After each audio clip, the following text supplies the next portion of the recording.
scheduled to start until 8:30. We're either very early or we're always late. Never on time. Good evening, everybody who's joining us. Premature live stream.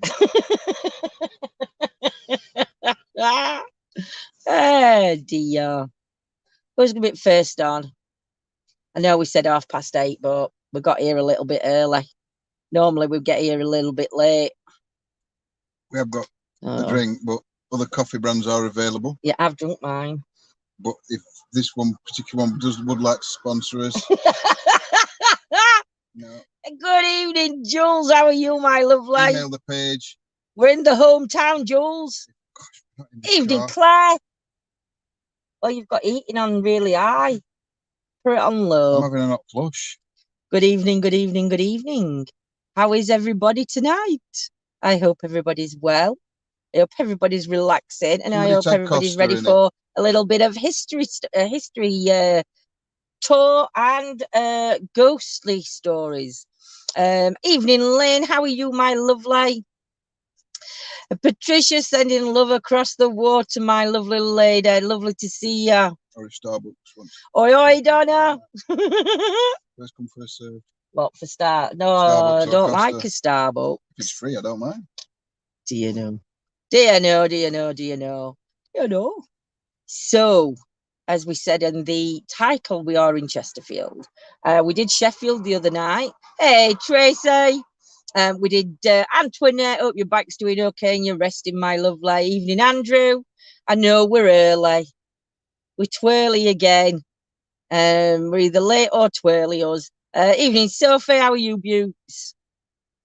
So we are in Chesterfield. So what I'm going to do is, hey, Lisa. I feel very vulnerable. So I'm going to tell you a little bit about Chesterfield town anyway, just while people are logging on. And then we've got some history stories to tell you. I had the Costa hot chocolate at the Hozzy today. Oh, John normally has that one. So, the history of Chesterfield. Chesterfield began as a Roman fort, which was built around 70 AD. However, by the early 2nd century, the area was pacified and the Romans moved on. The old fort was abandoned. However, the Roman fort gave its name to Chesterfield. And another, however, by the 10th century, a village had grown up at Chesterfield. The Saxon word for a Roman fort or town was Caster, and their word for grazing land was feld. So the village was Casterfeld. Chesterfield in the Middle Ages. During the 12th century, Chesterfield grew from a village into a town. By 1165, Chesterfield had a market, and it still has a market today. Now, one thing though, it says like Chesterfield grew up from a village into a town. Yeah, it's a bit like me. I grew up from a baby to and I've never grown up properly. Chesterfield never grew into a city. In those days, there were very few shops, and if you wished to buy or sell anything, you usually had to go to a market.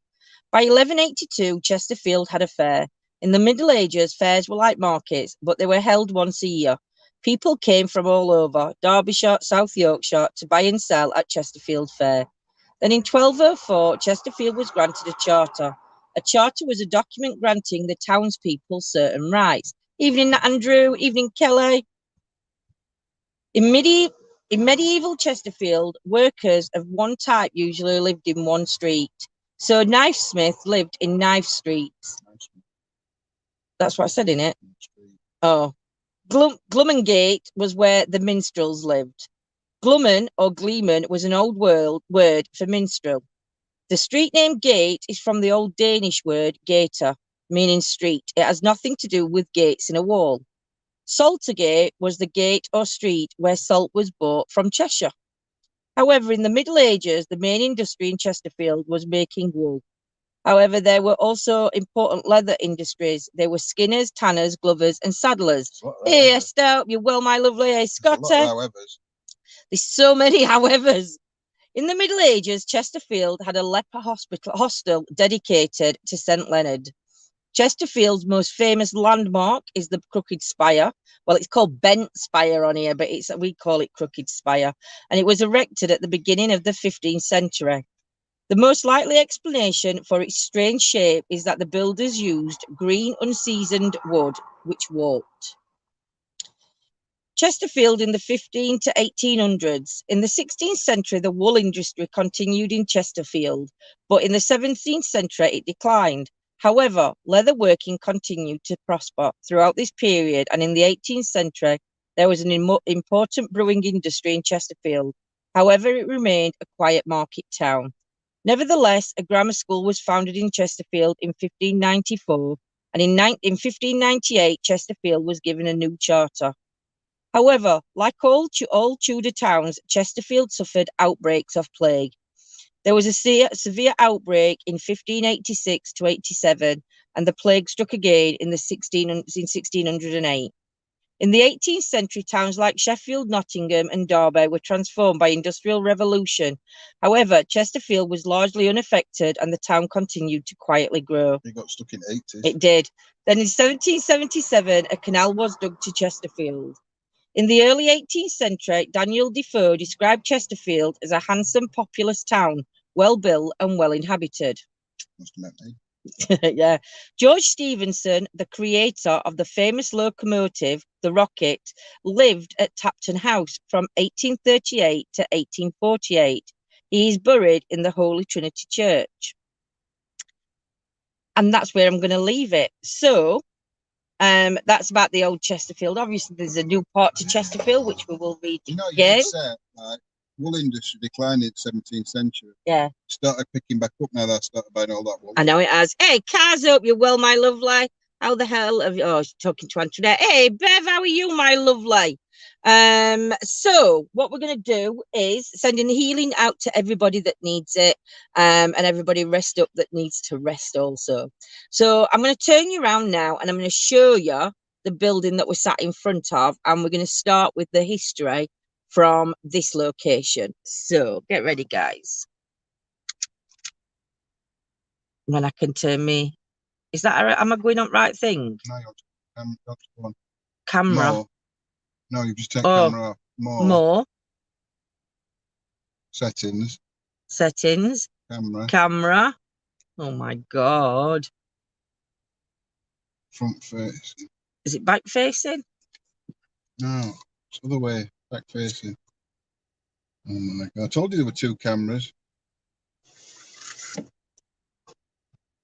Oh, I don't know. That's front facing. Camera 2 front facing.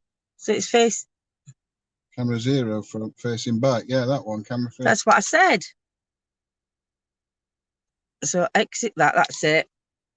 So you're going to need that light on. So you not really see it properly, but I will. Oh, that's better. You can see it from there. But John's going to get out and take you for a walk. So John's going to give you the history of this place. So Jules will know where we are. You will. You were right a minute ago. Town hall steps. I know. I can't earn any money, Jules. Chesterfield Town Hall is a splendid red brick building with a commanding position at the head of a steep slope. It was opened in 1938. The architects were the same as those for the Northern Ireland Parliament building, which it strongly resembles. But it was not the first building to occupy the site. Around 1730, a fine house called Rose Hill was built there. Even though it was very near to the town centre, the busy marketplace, and a mere few minutes' walk away, it was the focus of a private 9-acre estate. At that time, the occupants of the house had views over open lands, some of which would become Queen's Park in Victorian times. When the estate was about 100 years old, Mr. James Ashwell bought it. As with most large houses of the time, there was a full complement of servants who would be summoned by the pull of a bell rope. The servants knew where they were required, as each bell rope activated a bell on a board, and the room name was written below each bell. Shortly after Mr. Ashwell moved in, the bells began behaving in a very strange manner. They started to ring all by themselves. No one had pulled a bell rope. Drafts were ruled out as the house was sturdily built and of stone and brick faced. It was then thought that the servants might be responsible. Apparently, the owners locked the servants in the library in order to establish if they were indeed the culprits. As the bells only rang daily from 5 a.m. till 11 p.m., and then sometimes ceased to ring for months on end, it is to be hoped that they were not kept imprisoned for too long. Mr. Ashwell established this to his satisfaction that members of the staff were not to blame. Being a man with a scientific mind, he decided to study the bells very closely. He found that when they rang by themselves, they swung to and fro in a regular pattern and then stopped suddenly. Had a rope activated the bell, it would have swung in an ever-decreasing arc until it came to a stop. Moreover, he noted that one bell always led off the phantom ringing, to be followed by a second, then a third, and finally a fourth. He changed the position of the bells on the board, only to find that they continued to ring in their self-appointed order, wherever they were placed. He even held onto one of the bells as it began to ring, so stopping it, but when he let go, it immediately began to ring again. Like-minded friends visited from as far away as London, but no one could offer any explanation.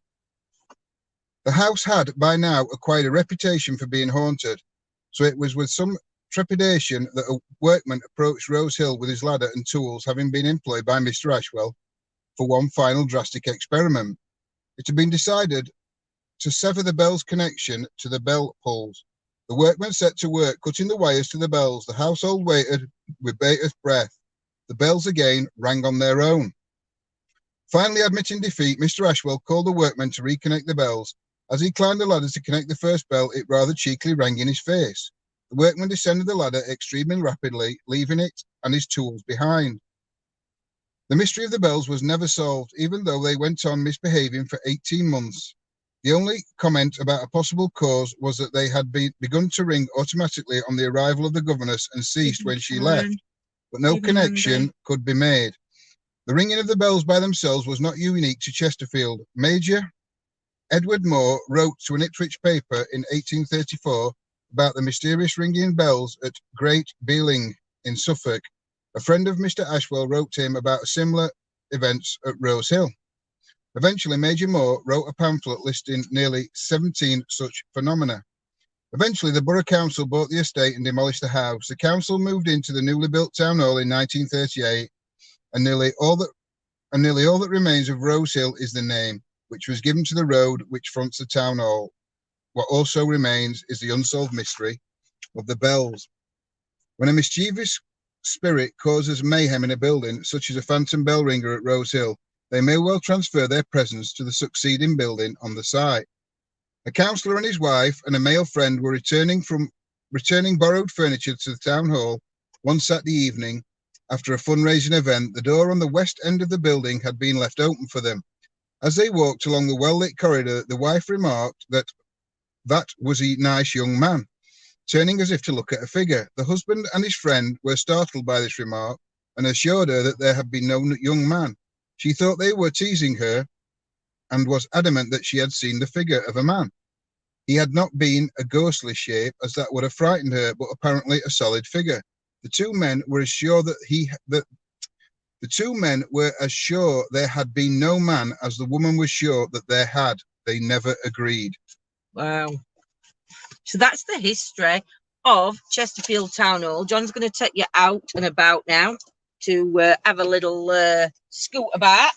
So they're the hauntings. So this is the hill. Now, I don't know if back in day, when this was built, whether this would have been the entrance to the actual, I'll turn the light on, these steps and that path would have been the entrance to the estate itself. I'm not sure.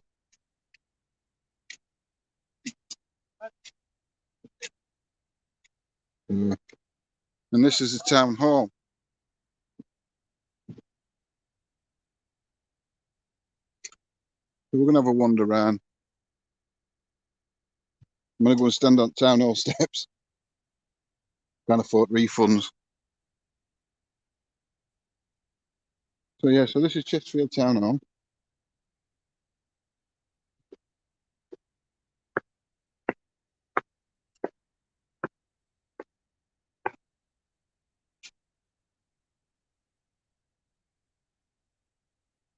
It is, but I'm not going down there. It's full of loads of kids down there. That's obviously where we're parked. You can just see, I don't know if you'll be able to see it. No, you can't. Oh, you can just see Spire in distance. Yeah, but this is Rose Hill, this road. It's named after. It's a shame, actually, they've took all the decorations down that was here for the Remembrance Sunday. Massive building. To be fair, I don't even know which West End is.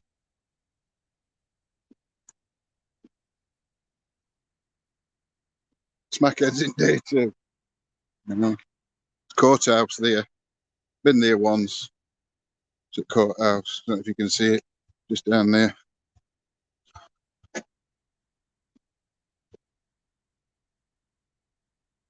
So yeah.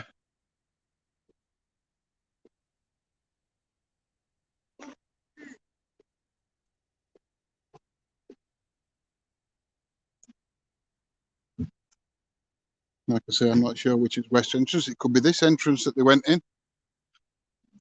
Massive building. If you've never seen it before, I mean, you can see, well, half of it down to there. That's half of the building, down to where that bit sticks out, and then there's another half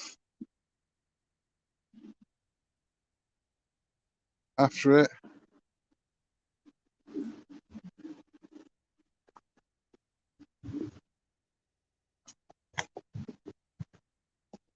You don't even think you want to get it all in. Or maybe just there. From here. No, still not going to get it all in. Look, that's that end, and that's that end. So not quite. Look, nearly got it all in, but not quite.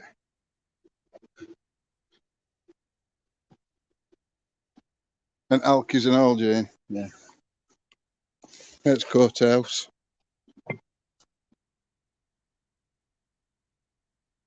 Yeah. Like I say, I would go down steps and look up, but unfortunately, not smackheads are there. A lot of kids anyway. I know. Showing them Spire. So yeah, so that's Chesterfield Town Hall. Maybe one last look at it. I weren't walking around. There's too many. I didn't realise there were that many people hanging about here.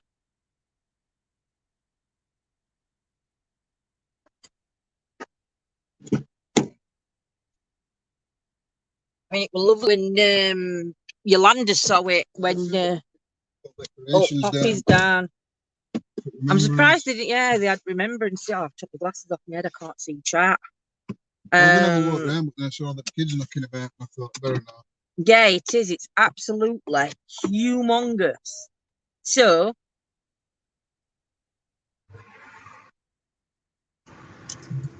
oh, I'm turning you right. I hate this camera. I hate holding this camera up because it changes with turn at car. Look. Like a record, baby, round. I mean, there's some lovely old buildings in Chesterfield. That's Chesterfield. That's Chesterfield Council Town Hall. Yeah. This used to be North East Derbyshire. All right, this building in front of us were North East Derbyshire Council. Wow, so they had both councils in one place. Derbyshire Council, Chesterfield Town Council. Wow. If I remember right, then I'm sure that used to be Derbyshire one. That's all shut down now because we can't get in there. Can't access it though, can you? It's all boarded up. Unless you get in touch with councils. Get in touch with such and such a team. Such and such. No, I'm not getting involved in that. Not about me, so. I don't know, in middle, I think. Thought you put it in edgier thing. There is a pub down one of these well, New Orleans. There's a pub in New Orleans. Down one of these side roads here as you're getting into town centre.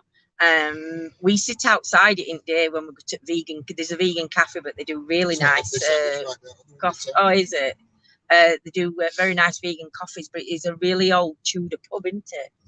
What's it called? Templars. No, it's to do with Templars. It's to do with Templars. Market. I don't know, I can't remember the name of it, but we're gonna see if we can get access to that. So that'd be an interesting one to go to. I do apologise about this camera, guys. It's just like it turns when we turn. So you can see Spire there.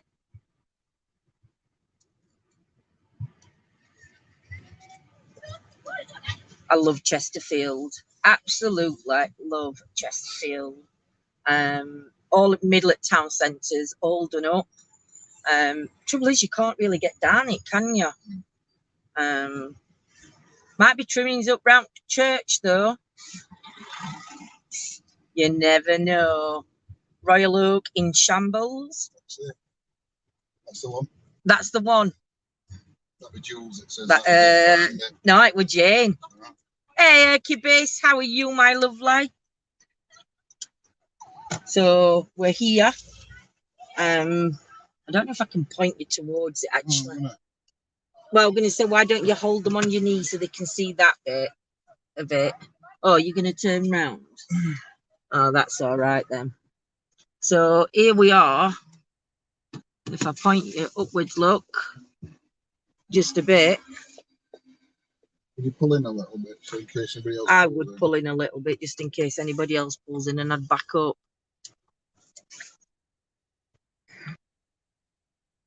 Here we are at the Crooked Spire.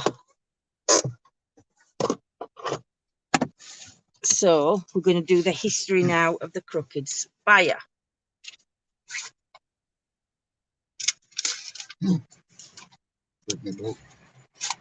This is high up as camera goes, so I'll bring it back down to about there. Took some photos of the Royal Oak last Sunday. Did you really? Wow. St Mary's and All Saints. Is that what this church is called? Yep. Yep. The Chesterfield Parish Church is the largest in the county and demonstrates the importance of the town in medieval times. Widely known by its nickname, the Crooked Spire, the actual dedication of the church is to St Mary and All Saints. There is documentary evidence from Lincoln Cathedral that William Rufus himself gave the Dean and Chapter of Lincoln permission to appoint a parish priest in Chesterfield in 1100. The present church was begun in the early 13th century at the East End, which together with the main tower was dedicated in 1234. Building continued for many years, including rebuilding of the west front in 1509. During this period occurred the dreadful scourge known as the Black Death. It swept through Europe, and in the mid-1300s, many people have suggested that the crookedness of the spire resulted from the death of skilled craftsmen during this period. The use of green wood could have caused the splitting of one of the four main supports of the spire, and the latter addition of a huge weight of lead cannot have helped matters. The survey, so do I. The survey completed at the end of 1999 reported the spire leaning and twisting over 8 feet to the south and over 3.5 feet to the west. There's many stories about why the spire is crooked. And they always said if a virgin gets married in church, it'll straighten up. But despite technical and architectural explanation, the legend still persists that the devil, flying from Nottingham to Sheffield, sat on the straight spire to rest. His nose was tickled by incense raising from the interior, which caused him to sneeze. His tail wrapped around the spire for support, grabbed even tighter, causing the spire to twist. There are even people who claim that the devil was so amazed to see a virgin marrying in the church that he held tightly to the spire with his tail to lean over and witness this rare event, causing the spire to distort. Apparently, the spire will straighten when another virgin marries in the church. But if the devil did not appear in Chesterfield in person, it might be argued that he was present in mankind during a murderous attack in the church itself. On the 1st of January 1434, Sir Henry Pierpoint and his followers rode to attend Mass in the church. but his avowed enemy, the local landowner and lord of the manor, Thomas Foljambe, took the opportunity to settle a few scores. It was a turbulent and lawless period in English history, and this would not be an isolated occurrence. Thomas Moyton, the parish clerk, colluded with Foljambe. He locked the doors to the belfry, vestry, and crucifix chapel. Then he rang a church bell as a signal to Foljambe that he had completed his task. With nowhere to hide, the Pierpoint party was an easy target for the armed men who burst into the church with swords and arrows in the very church itself. They brought murder and bloodshed to consecrated ground. But this was not the first time that the church had been the centre of a conflict. In 1266, there was a battle near the church, which was part of the Barons' revolt against King Henry III. In this area, the Earl of Derby, Robert Ferrers, was the king's enemy. He was defeated and lost his lands, but a local story has him first hiding in the church to evade capture. History reports that a Chesterfield woman betrayed him, but a little book of gossip printed in the late 1890s states that the good and virtuous women of Chesterfield would do no such thing. Imagine then the terror of the Pierpoint family and retainers, let alone the clergy, as the Foljambe burst into the church. Some must have fled to all corners of the church to escape the slaughter, only to find, of course, that the actions of the parish clerk had trapped them in the nave. Are the ghosts still seeking refuge from the surprise attack on that New Year's Day long ago? Could the phantom footsteps heard in the tower be an echo of that time? They were heard by one of the bell ringers, who also did some maintenance work around the church, but he was not the only one to hear them. Together with his assistant and the archdeacon, he was in the rope room where the ropes from the bells are slung up onto the metal ringer called a spider when they are not in use. The three men distinctly heard footsteps coming up the very narrow, twisting stone staircase. It was evening. The church had been locked up for the night. No one else should have been in the building. The footsteps ceased. Summoning up their courage, the three men left the rope room and searched the dark church. They found no evidence of any persons, and the doors were all still locked. The bell ringer and his assistant had the very same experience on another evening. Again, there was nobody in the church, and all the doors were firmly locked. The bell ringer was alone in the rope room on the third occasion. He again heard noises, this time a faint scrabbling in the room above him, where he had just been to complete some work on the clock mechanism. One of the bell ropes began to shake gently. This time, his nerve gave way and he summoned the police. 2 constables and a sergeant turned up. Although they searched the tower and the rest of the church, they found no evidence of human activity. On returning to the rope room, they discovered the culprit, for a tiny dead sparrow lay on the floor. Its death fluttering had been the cause of the faint noise above the ceiling. It had then knocked against the rope, causing it to move before falling through the hole, to be discovered by the understandably nervous bell ringer and the police. Or it could have been the blonde, brown-robed monk who appeared to a woman when she visited the spire one day. She became so nervous of the height when climbing the narrow stone spiral steps that she froze. She completed her visit safely thanks to the calming influence of a holy figure. One evening, 2 women were crossing the churchyard using a path that passes west to the west end of the church. There was a swirling mist covering the ground. Glancing to the right, they both noticed a figure by the church wall, apparently peering in through one of the windows. He wore a brown hooded robe, and as he turned his head towards them, they realized that he had no face. Both got the impression that the robe was like that of a monk. The following week, taking the same path behind the church, the 2 women dared themselves to look at the place where they had seen the figure. This time, there was no mist. They noted, to their dismay, that at that particular spot it would have been impossible for a human being to stand and stare through the window. Between the churchyard and the north wall of the church was a deep drainage channel. The stone retaining wall is well over 3 feet high, and the gap between it and the church is well over 5 feet wide. 2 choir boys, one of them was a senior chorister, saw a more formless figure inside the church. They were working in the walk-in music store just off the vestry. All of the choristers had to take turns in keeping the store tidy and repair any books that were damaged. One boy came out of the store, closely followed by the other, and both were astonished to see a featureless shape hovering in the vestry. Its shrouded-like white shape was clearly visible against the blue curtain, which was drawn across the vestments, hanging on hooks on the wall. The figure moved slowly towards the solid door through which it passed with ease. One of the boys was involved with a Ouija board. He had attempted to ask it if he had ever seen a ghost. The answer was yes. He then asked where he had seen one. The spirit spelt out in church. What was the name of the ghost? He asked. Bella Foljam was the reply.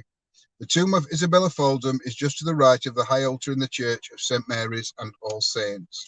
Oh, that's it straight up. Everybody's sending healing to everybody that needs it. I think there's been like a kids' concert on or something because they're all coming Yeah, I round. think it's something on a pomegranate. So I'm going to take you for a walk around church.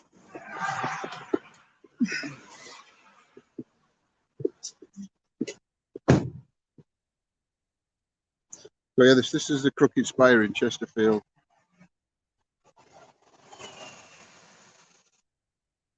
You can see it a little bit there. We're going to have a walk around.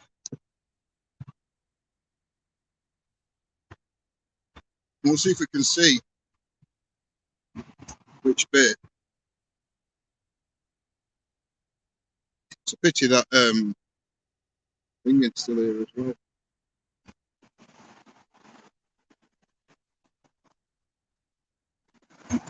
The knife angel, could have showed you that. But hey ho, what can you do? Evening, Sarah. Hope you're well. So yeah, I don't know if you can see. There you go. That's a Crooked Spire.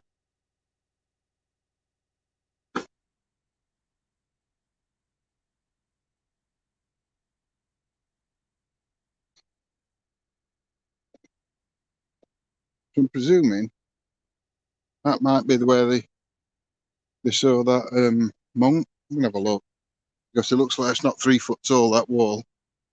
But it may have been back at that time. Yeah, I think that's the drainage or the ditch that's around the church. So I think that's where they saw the figure standing, looking in one of these windows. As you can see, they couldn't have physically been standing there.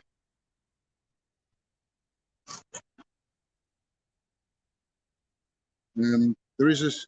We did mention about the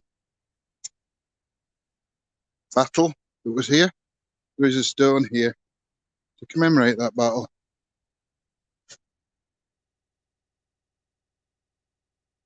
Site of the Battle of Chesterfield, 15th of May, 1266. Hi, Irene.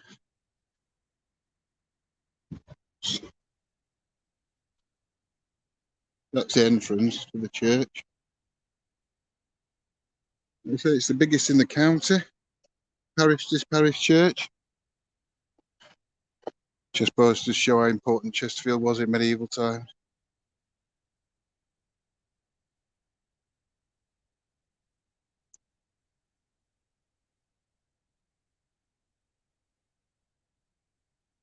Have a walk around this side, shall we?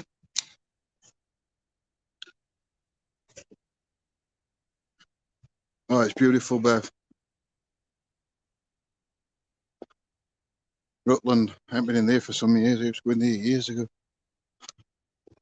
And then just down that little alley, that side there, used to be a nightclub down there. And downstairs used to have a rock night. I think it was on a Wednesday night. Oh, it could have been that wall, actually.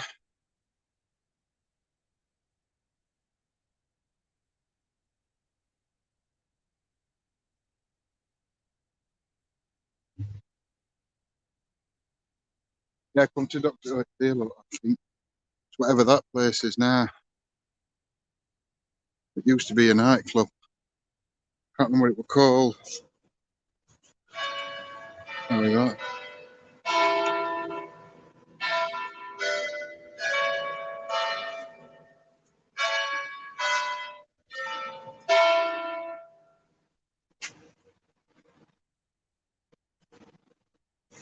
Yeah, they used to have a rock night there, and then there's a nightclub further down this road, down that way. They used to call Adam and Eve, and they used to have a rock night. I think that was Wednesday night, actually, their rock night.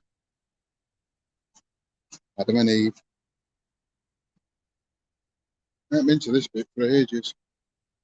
And it's a beautiful church. And I don't know when these gravestones are from. I'll try and have a look at one. 1842, that one.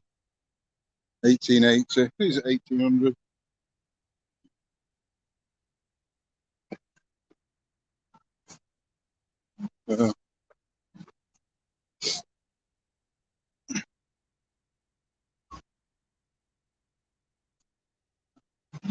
Got old lamps.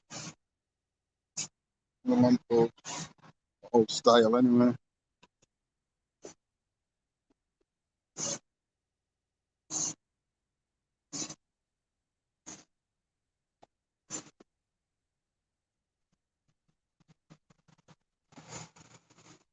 But it's never peaceful in Chesterfield town centre, nor on a Friday night anyway. So, you know. Which we can't get into the museum. Who's in Beauty and the Beast? Suzanne Shaw. Don't know any on them. Suzanne Shaw. So I'll get one for this. I see I've got one from every other angle. I do.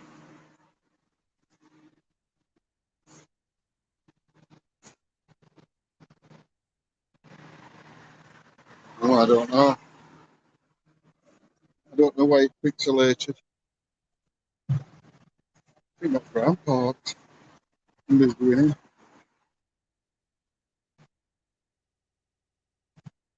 Would have gone like Lindsay out.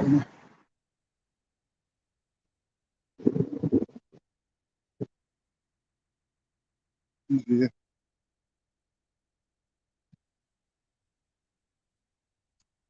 It's a car just pulled in here. Yeah, he's just come round back. Ah. Whichever thought we saw a car pulled in, and I thought I'd bury it back. And then just been brought around church. I took some photos from where I am. Evening, everybody joining us. We're on to next location. You turn lights out? No, Just looked like they were dim. not touch lights. Tintin.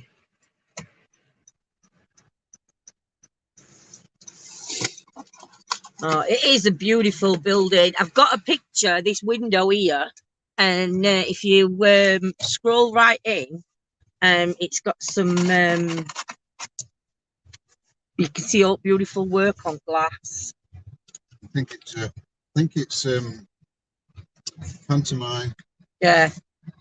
Still don't know where my sticking out. You just had it a minute ago. Yeah. I don't know where I put it. Well, let's just get to the next bit. But honestly, you ever get a chance to come to Chesterfield on a Thursday, market day is absolutely brilliant. Yeah, we might have lost a little bit of signal, but it's coming back. Oh, no, it isn't. Oh, yes, it is. He's behind you. Winding wheel on your right is haunted as well, John. Yeah. John says yes. Have we got any history on that one? Not got history on that, Jules. We'll have to come back. But I'm actually surprised because I didn't know that about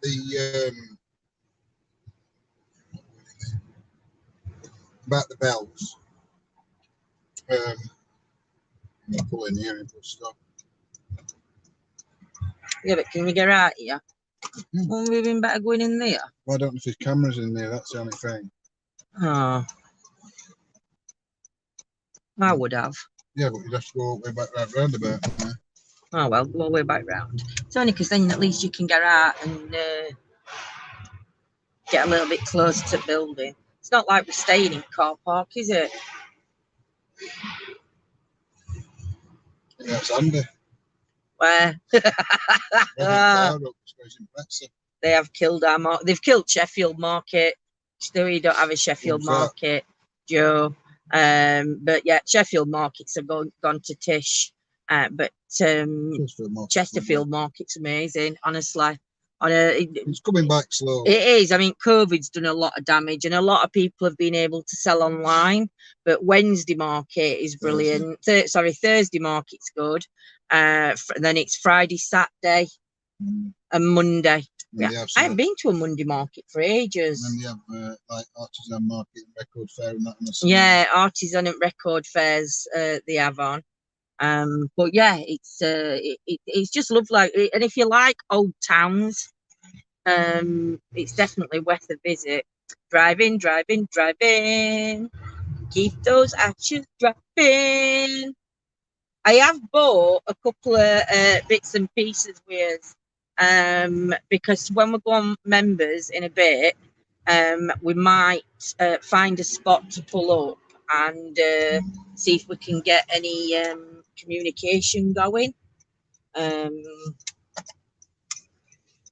See, AMPR CCTV camera in use. All right, pull up here then.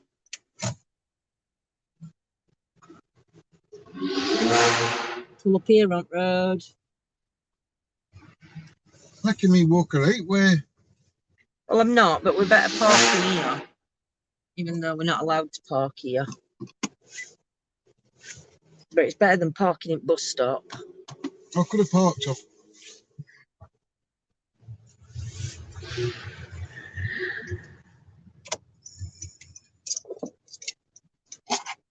can park here. Can't really see it from here, though. No.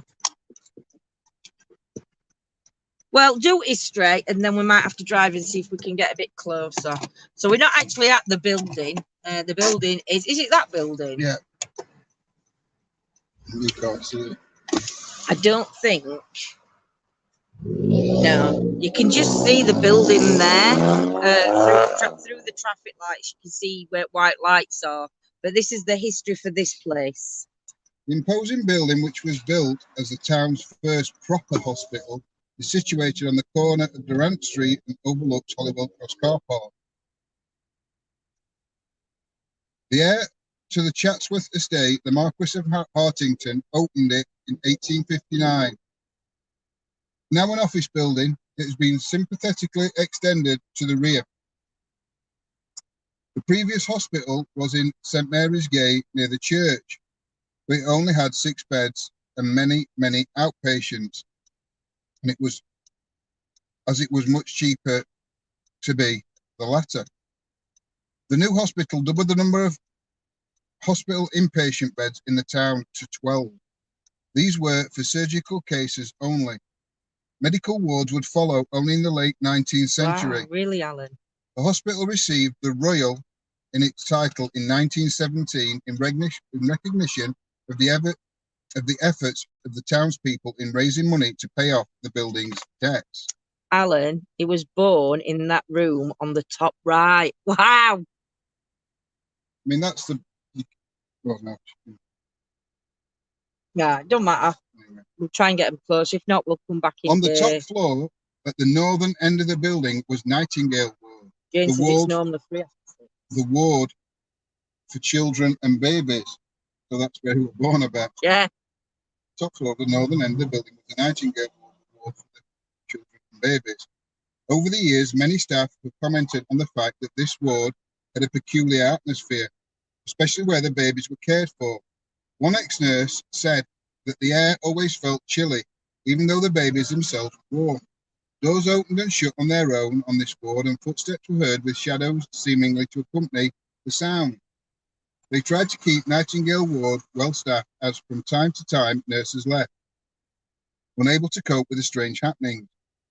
More seriously, the nurses would find that the oxygen cylinders which were kept in the ward had their settings altered without the intervention of the medical staff. So frequently did this occur that a porter was asked to sit by the cylinders to keep an eye on them. This seemed like quite a stress-free job until a spanner used to adjust the valve on the top of the cylinders raised itself up from the table and floated across the room towards him. The porter fled. There may be an explanation for all these happenings in the fact that a nurse once accidentally caused the death of a baby by administering the wrong dose of oxygen. She subsequently committed suicide at the hospital. But there have been many more hauntings in other parts of the hospital. Staff on the night duty in the coronary unit frequently heard footsteps as if doctors were hurrying to the unit, but no one arrived. A doctor saw a patient in a surgical gown walking along the corridor. He followed the man, curious to know why he was wandering about out of bed. Losing sight of the figure momentarily as he went round a corner, the doctor was amazed to find that he had disappeared completely on a corridor with no exits. One day, it was the sad duty of a porter to accompany two people to the mortuary to identify a body. He went in first to see that all was prepared and was shocked to see a man sitting up on one of the two trolleys there. He was sure that it was a real person, that he questions his right to be there without authority. But the man merely smiled, floated up from the trolley and passed through the wall. The porter left his job as he felt he could no longer enter the mortuary. A former side ward, which was being used as a storeroom, was the scene of another strange disappearance. Passing the entrance, a sister was surprised and annoyed to come across a patient sitting in a wheelchair in the midst of all the stored equipment. Furious at this apparent neglect of a patient, the sister rushed to the main ward and ordered that he be retrieved immediately. Although the side ward was seconds away, by the time the staff got there, the man had gone, but the wheelchair remained. Was it a ghost or a miracle cure? But perhaps the strangest stories revolve around dying patients. Two nurses on night duty were in the ward office at about 4:30 a.m. when they heard voices as if two patients were talking. They hurried to investigate. Over the bed in the corner, there was what they could only describe as a mist or fog. Sadly, the patient in that bed had died. The mist then cleared, even though there was no draft, which would have made it do just that in ordinary circumstances. One of the two nurses was again on night duty when she had been told to keep an eye on a very sick patient who was not expected to last the night. The bed had been partially screened for privacy, and as the nurse went by on her duties, she noticed that there was a visitor by the bed, although it was outside visiting hours. She assumed that the dying patient had been granted the special privilege of a visitor. She continued to see the visitor, who each time gave a rather sad smile. As the night wore on, it occurred to her that the naval uniform of the visitor was somewhat old-fashioned. It had epaulets with gold-braided tassels, which she was sure were not on modern uniforms.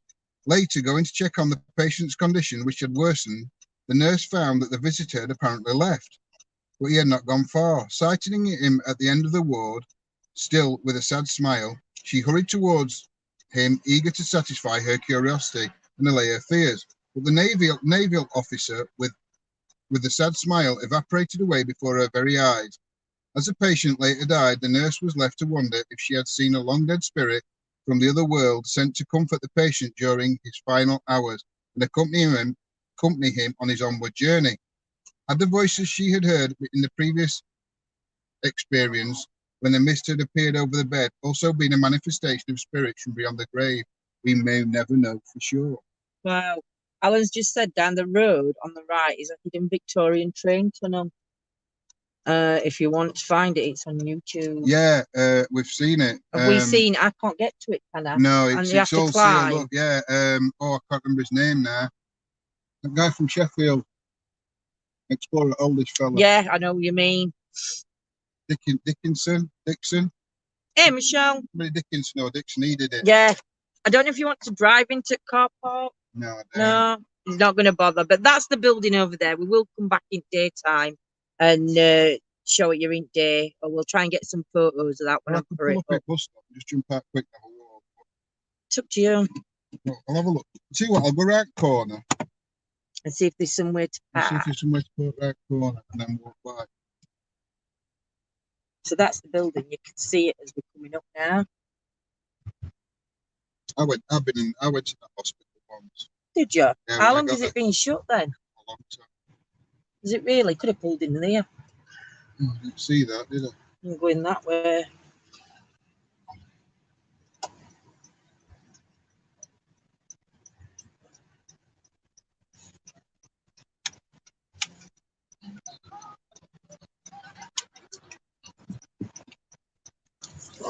Smell that weed. Oh my god, that was strong. Stuck in it. Or that bit under a tree, wherever. So John's going to take you a walk over to where the hospital is. Or was. Is. Well, it still is, but Is it's not it an still hospital. what is it now then? Do you know? Sorry. I didn't do it. I pressed it to you.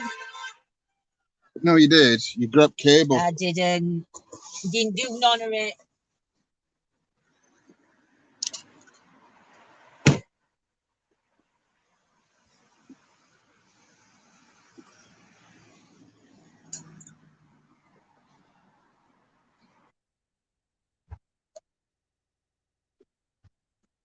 Let me get across road.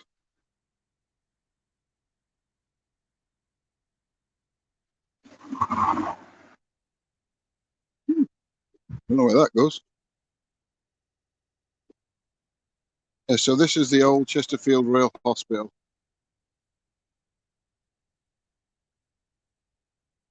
It's now office blocks, like it says.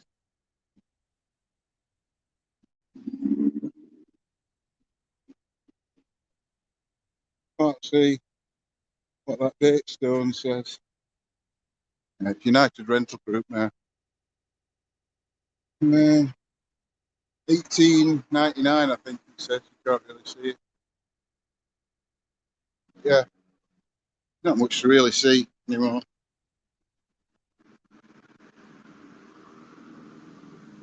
Yeah, the children's ward was on the top.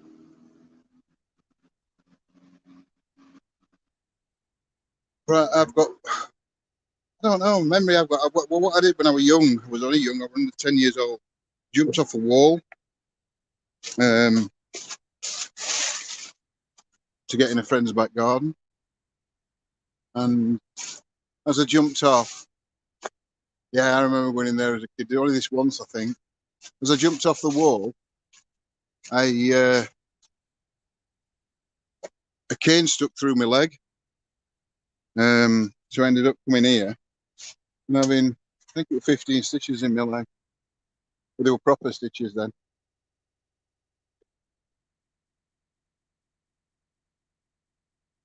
So yeah, so that's Chesterfield Royal Hospital.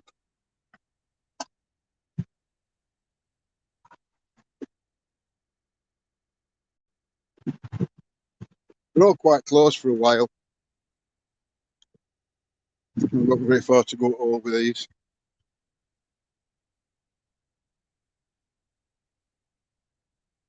Where the balconies where the children were. Oh yeah. Ah.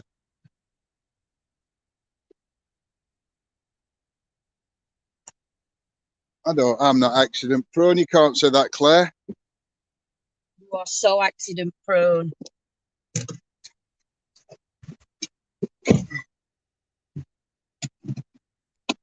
Where's the balcony?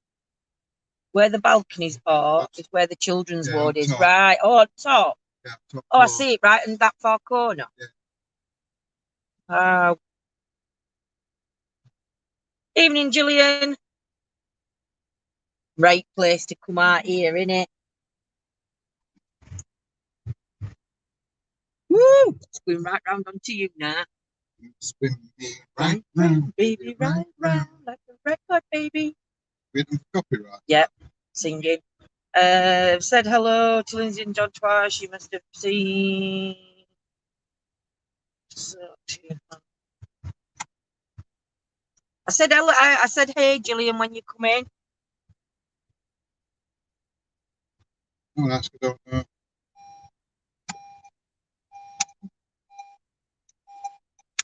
Where are we now? Are we doing which that one? I don't know which one you want to do first. The bang opposite. Yeah. Oh, interesting. Two bang opposite here. Oh, we'll do this one first then, because I can show them this one myself.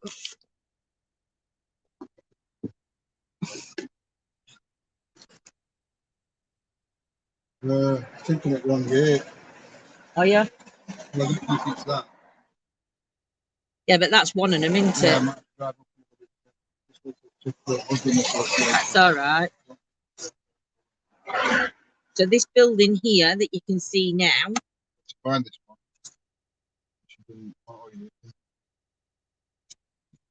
This is the old registry. Oh, is this register office? Registry. I don't know, you. Oh, the old found it. registry. At the end of Union Walk, where it meets Newbold Road, is a fine red brick building with an elaborate door. Elaborate door case. Oh, there you go, that's it. Yeah. In 1895, this 1895 building was once the offices of the Guardians of the Poor, the local worthies who administered the nearby Union Workhouse. The building has also been, as its name suggests, an office of the registrar. During its time as officers, many people have worked there. Some will never forget what they experienced. When the social services were based there, one man was known to stay late night. Yeah, Carol. To stay late night after night. Oh, yeah. This eventually ceased to be a matter for comment, but one day he left at the same time as all the others and continued to do so. This did cause some comment. For a long time, he would not say why he had changed his working practices. Finally, he confessed and told his story. Whilst working late, he had heard cleaners in the building, not unusual outside normal working hours. But on leaving his office, he found, to his dismay, that although he had heard all the typical clattering, sloshing noises of a person cleaning the corridor, there was no one there. Fearful of being laughed at, he told his colleagues he had kept quiet. When he eventually told of his experiences, he found that he was not alone. Others as also had heard the phantom cleaners. One evening, a far from phantom cleaner was working as part of the team when she glanced into an office to see a woman hard at work. Not recognizing her as a regular team member, she assumed that she was a new recruit. She did know that her clothes were rather old-fashioned, but decided that they must just be old work clothes. At the end of the shift, as they prepared to leave, she noticed that the woman was not with them. Inquiring if she should fetch the new lady, for she would have had to pass them to get to the exit, the supervisor replied that there was no new recruit to the team. The present-day cleaning team report that they often hear noises in the cellar. It can only be summarized that the building is haunted by cleaners. Are there women who so enjoyed their work that they have returned to it after death, or is cleaning for eternity a dreadful punishment meted out to those who do little or no cleaning during their earthly life? Wow, that was a short but sweet one. I like how that green light's up there, though. Right, moving on to the next one. I think we've got to drive a little bit further up, though, John said. Yeah, we've got to find it. For some reason, I think I've pulled. Oh, he's lost it. Oh, sorry. He's lost where he is. Hey, Chrissy. Who can remember Scarsdale Hospital up just up the road? I think that's where we're heading to, isn't it? Scarsdale Hospital. Hey? No. Oh, no, we're not, Chrissy. Where are we heading to? When? Now. Here. Oh, we're just going a bit further up. What building's this, though? Does Jules know? Jules, do you know? What's opposite the registry?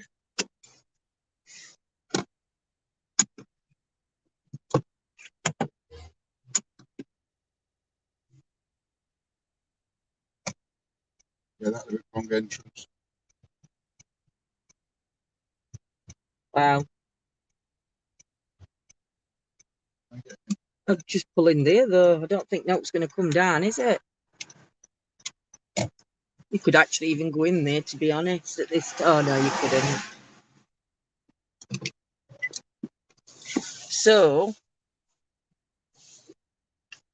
we are at the Holy Trinity Church. So I'll hold you that way.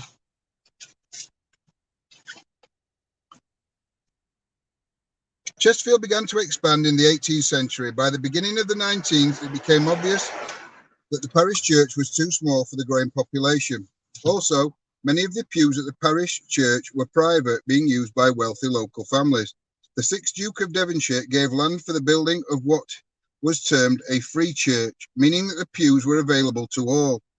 The resulting Holy Trinity was opened in 1838. The church is on Newbold Road, with the churchyard extending to Sheffield Road. Looking back from the gates giving access to Sheffield Road, one can see the beautiful stained glass east window given by Robert George Stevenson's son in memory of his father. The only other memorial to him is within the church, a floor plaque with the simple initials GS and the year of his death, 1848. Situated as it is between the two main roads, the churchyard had been used as a shortcut for many years. In 1927, one 10-year-old, Madge, was to have a very strange experience using the path past the church. She was a pupil at St. Helens Kindergarten. Well, St. Helens used to be girls' school when I worked down here, bang next to Chesterfield College. Wait, really? And it's now Derby College, I think, St. Helena. Yeah. But lived a little way away in Whittington Moor. She travelled by bush, which took her to the top of Sheffield Road. As she was rather late one November morning, she decided to take a shortcut through St. Trinity Churchyard. She entered through the wrought iron gate, noting that only the left-hand gate was open. Yeah, it's brilliant, Andrew. Madge hurried along the path, but about halfway up, she turned round and looked back towards the gate. To this day, she cannot explain the reason why she did. By the entrance, she saw a grey misty shape apparently leaning against one gatepost. The shape had no clear outline, but a figure about the size of a small adult. It was not transparent. As she watched, it slowly disappeared. Then, remembering the lateness of the hour, she hurried up on the path to school. Even in her late 80s, Madge remembers the event clearly. She was not frightened, just puzzled. Another reported sighting of a figure in the churchyard again seems not to have caused fear, just bewilderment. During the Second World War, there was a complete blackout to prevent bombers recognising targets. So to be on night duty, travelling without benefit of street and house lighting, must have been a rather eerie. This was the lot of a young man who worked as a fireman on the LMS railway, and he also lived in Whittington Moor, like young Madge. He had to cycle across the town using Sheffield Road as part of his route to the engine sheds in Hasland. His route took him past Holy Trinity Churchyard. On one journey, as he was passing the gates of the churchyard, he saw, despite the lack of light, the figure of a woman in a white dress. It was 2:30 a.m. No doubt he was wondering why she was all alone when most people were sound asleep in their beds. He stopped to inquire if she was all right, but she did not reply, merely disappearing into the trees. Afraid of being late for work, he did not linger. Arriving safely, he told his workmates that he thought he'd seen a ghost. They just laughed at him. He cycled to work again the following night, or rather morning, for he was a little earlier at 2 a.m. Again, he saw the woman standing at the gate of the church. This time, she held a crucifix in her hand. Despite his suspicion that she might be a ghost, or because of it, he again stopped. He asked if she had been there the previous morning, and she replied that she had. In answer to his repeated inquiry if she was all right, she assured him that she was. When asked why she had not spoken last time they met, she merely made an excuse that she was a little deaf. The brief encounter was over. Had the fireman seen a ghost? He was never sure, but certainly the appearance of a lady in white holding a crucifix in a churchyard at that time in the morning had to be one of the strangest events of his life. Wow. And is this gate where they would have seen him, or would it bottom be gate bottom Sheffield gate? Road. This is Newbold Road. Right. So he's going to take you out. Welcome to our ETA family, Sarah. And I'm glad that everybody's enjoying this little tour around. So this is Holy Trinity Church. So we're going to have a walk through graveyard.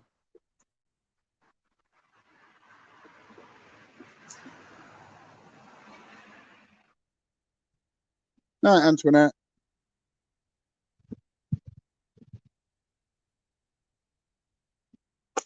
Well, it says it. I've never used this, but I never can.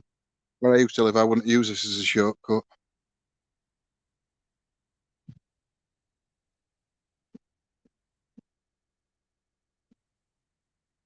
It's a bit dark in here, so turn my light on.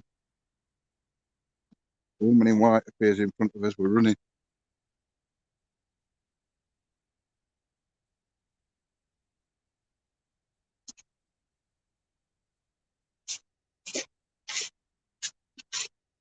This is the window, I think, because it said from Sheffield Road. It's dedicated to George Stevenson. So these will be the gates at the bottom. Sheffield Road. I don't think my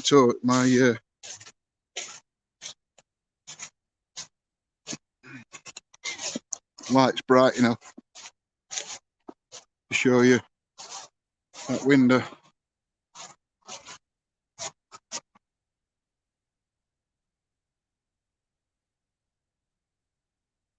No, you can't really see it. I think the light's full as well. It's at 92%, so it ain't gonna make much difference. So I turn it up to 100. I'll come back in there and take a photograph.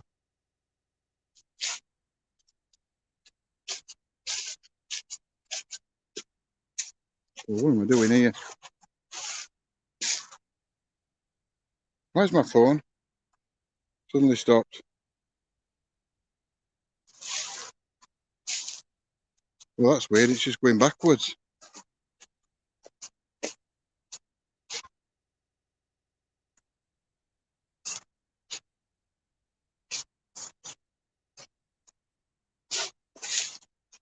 So yeah, these are the iron gates that take you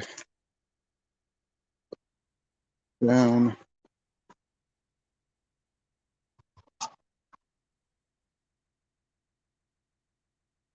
Sheffield Road. And there is Chesterfield College. I went to college there. And then next door to it, where I'm going to show you,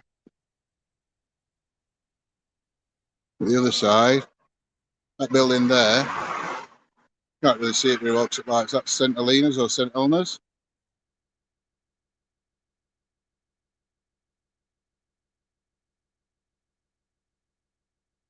So yeah, so this is the shortcut.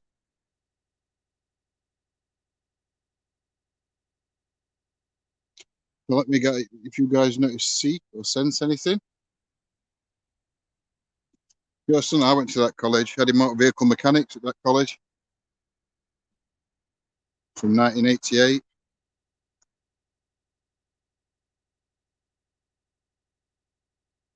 My City and Guilds in light motor vehicle.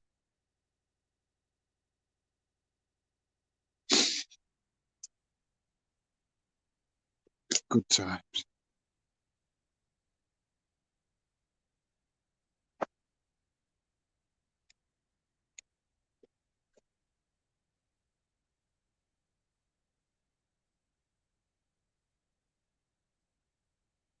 Hi Lily.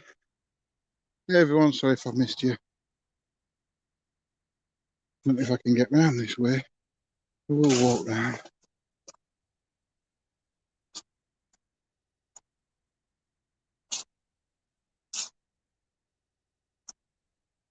See if we can see the lady in the white dress.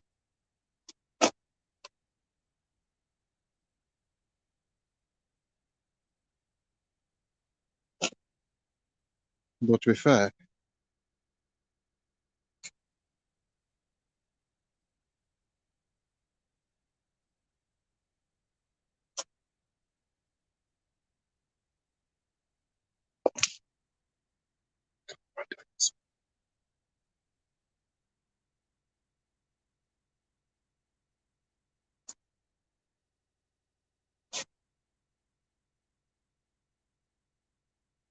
how many miles is it from Chesterfield to Sheffield?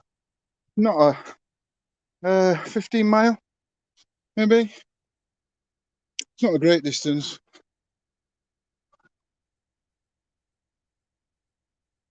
So yeah, so this is Holy Trinity Church with different apparitions, figures being seen by different people.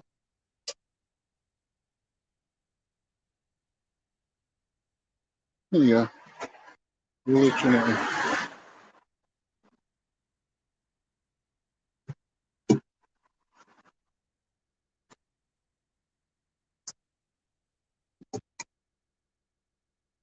See, that is, I don't know if this is old. That's old Scarsdale Hospital. That one. Yeah. I don't know whether, because it says NHS Scarsdale up there. So I don't know whether that's where it would have been. Don't know, I'm not sure. But we'll come back and do that one. Yeah. Turn that light off now. Yeah. I've took some really nice pictures. Can't see chat. I keep forgetting to put my glasses down.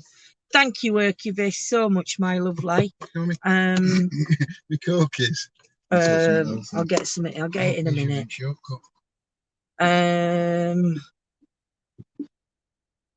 I haven't just walked past it. I've never been in that church. And you really? And Sarah's put, I haven't just walked past it. Something around that tree, John, says Lily. All the best were born there, says Jules for Scarsdale. I was born at Ashgate. Were you born at Ashgate? You pass me a coke, please. You have to reach down because it's like God near my feet. Well, when you said that, you just said I'll get it in a minute, and I'm sat here. Oh, sorry. I thought you were just gonna drive. Numpty. I was born in Scarsdale Hospital, says Andy. Good evening, my fella. Hope you're well, Andy. Oh, now we're off to. I don't know where we're off. I don't know where we're off to now. It's another church. Well, is it a church? Or Chrissy were born in Scarsdale. Quite a few of you were born at Scarsdale then, and that other hospital that we've just Royal Hospital. I were born in Jessops. Well, you came out of Jessops. We don't know if you were born or created. I was created in Jessops. Oh, that's good. I was created in the womb of my mother.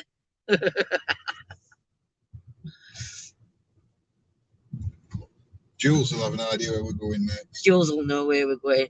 My mum was scared of Ashgate because of the stories she'd heard. And rats. Wow. Is this your... No, it's not my hometown. This is John's hometown. John was from John's Chesterfield. I'm a Sheffield one, so it's John's home place. But I'll tell you something, you can't...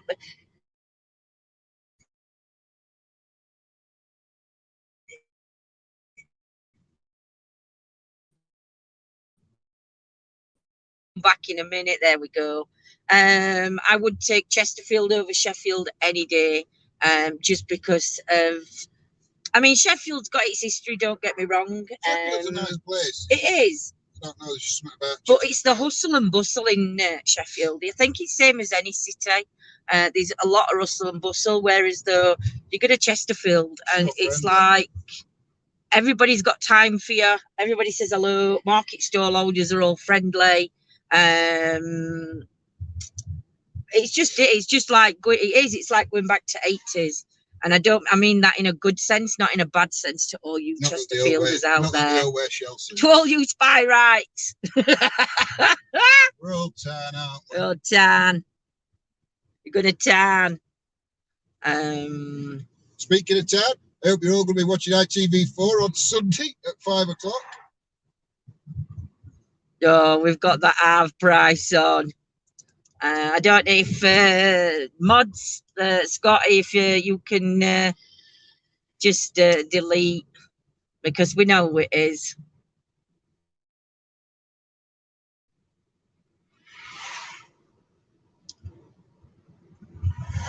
Well, if you ask your Scottish to delete, don't you delete? No, I can't, because I might delete wrong person. But you know what you talk about is good. Oh, thank you. Up the Spirites. Exactly, Andy, exactly. One good thing, cheers, Scott. One good thing, John's now going back to matches, which is really good, because he's not been for a long time, but he is back. And I'm hoping to go along, but I don't know whether I'm going to be able to sit for that long. Most home games now in Southstand. Southstand. So, Jane, Andy. Who else we're on? Oh, we did. Anybody on YouTube, just ignore this dickhead. Oh, we're in a pub. I could see the pub from here. Top part for patrons only. Yeah, well, you have to go in and get a drink. I'm not going in. Go in and get a drink. Sure, right. It's not full. No, it's not. This one we can't actually get into. Yeah, but I might be able to get you close to. But is that a gate there for it? No, I think No. it's somebody's house. No, I can't get there. There's that Jaguar parked in Yeah, there. just We'll have to park read here. history. We'll read history and then we'll take you. Just show you. Air Chapel, says Sarah. Is that right? It is. It is. This is wanting to go. I am wanting to. I need a drink. Woo! I've touched cable again. What do I press? That's it. Press that twice. Oh, do you know? Do you know? Chris has got Air Chapel. So guys, I'll keep you pointed at pub while we read the history. On this one. Just off Newbold Road, behind the Nag's Head Public House, is one of Chesterfield's best kept religious secrets. Only the brown information sign saying Air Chapel alerts any observant visitor to its presence. The chapel is tiny compared Jules, let us know to the grandeur of the parish church. Its stone walls are typical Derbyshire stone, slab roof, with pinnacles at each corner, enclose a space measuring about 36 foot by 16 foot. Around it are the grassy remains of a graveyard. Thankfully, the Civic Society has stepped in to restore the chapel once again, and they hold their meetings there. Oh my God, this is a great long one. To be near Air Chapel, despite its proximity to a busy road, is to take a step back in time. The parish of Newbold featured in the Domesday Book and was one of the more important and was of more importance at the time than Chesterfield. Air Chapel was built as a chapel of ease in the 13th century. It was then dedicated to St. Martin. The chapel of ease was built in outlying areas where it was too difficult for the people to get to the local church. They were, in effect, assistant churches. The chapel then became associated with the Eyre family. The Eyres came over with William the Conqueror, and in common and many other local families gained their lands as direct gifts from William I. The Eyres remained a prominent Roman Catholic family well into the era of religious history that saw many people denouncing their faith in the face of persecution. They became a shelter for recusants, those refusing to be dictated to by authority, at a time when a change of monarchy often meant a change of religion. Over the centuries, the general population experienced much turbulence during their religious lives. So too did this diminutive place of worship, which may account for the strange sights and sounds even seen and heard around it. The chapel was restored in 1686 when James II decreed that Roman Catholics could worship in public. Yet 2 years later, it was ransacked by a mob. Could this have been because in that year, 1688, the Glorious Revolution had brought a Protestant monarchy for good in the form of William and Mary? Tombstones were destroyed at this time and were even taken to be incorporated in local buildings. Then the chapel became a cowshed for a while. This was not an unusual use for such a building. Consecrated places were considered a safe place in which to keep livestock. Padley Chapel near Grindleford, another Catholic place of worship, suffered the same fate. The Eyre family restored the chapel in 1885, but it again fell into disrepair to be further restored and then used for services until 1965, when it was again left deserted. Then came a shocking desecration of this centuries-old building in 1967. Thieves broke into the chapel and gained entry to the Eyre family vault beneath the flagstone floor, breaking their way through over 3 foot of stone. The vault had been created just over 100 years earlier, when the remains of 14 of the Eyre family members had been brought in from the graveyard.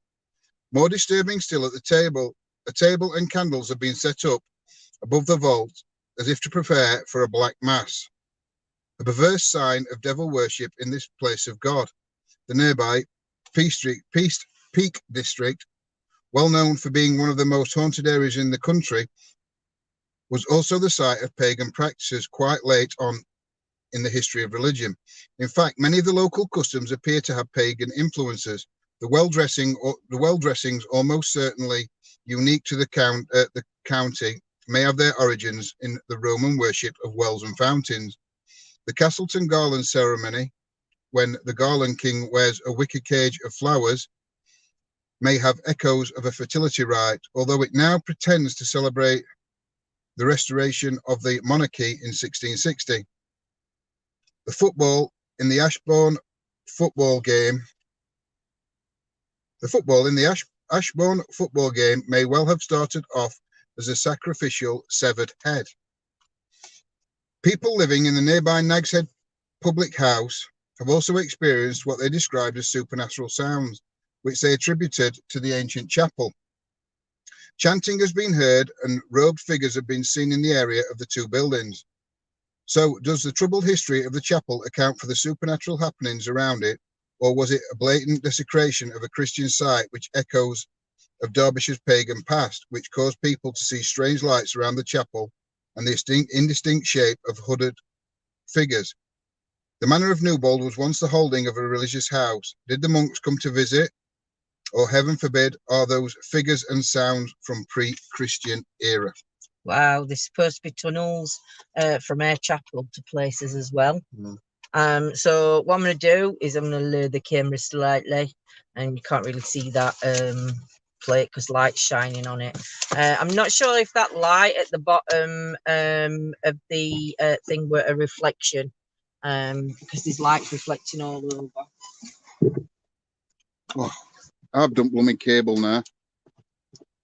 Yeah, it's not just me.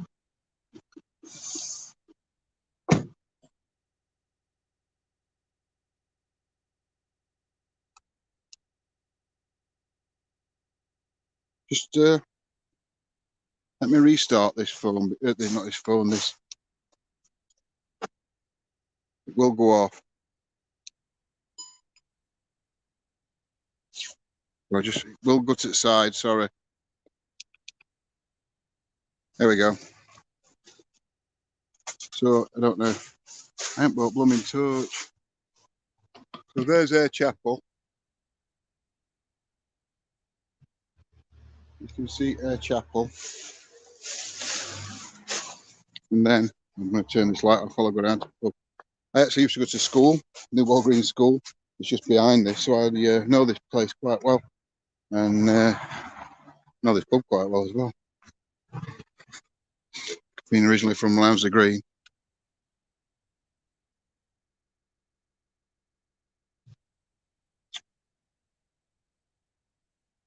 So yeah, I remember spending some time, not particularly in the chapel.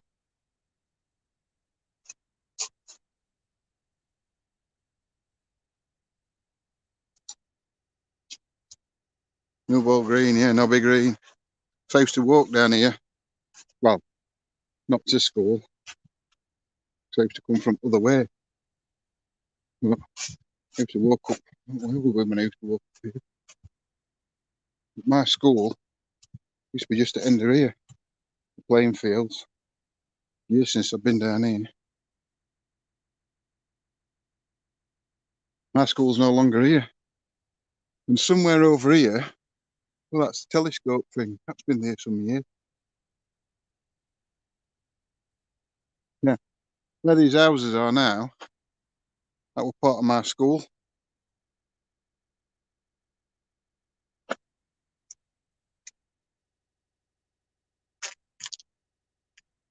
Not a long time, and then you walk further down, it's school field still down there.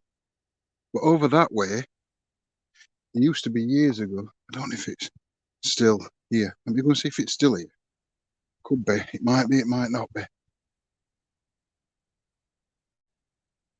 Stephen. I know quite a few Stephens. Stephen Lang.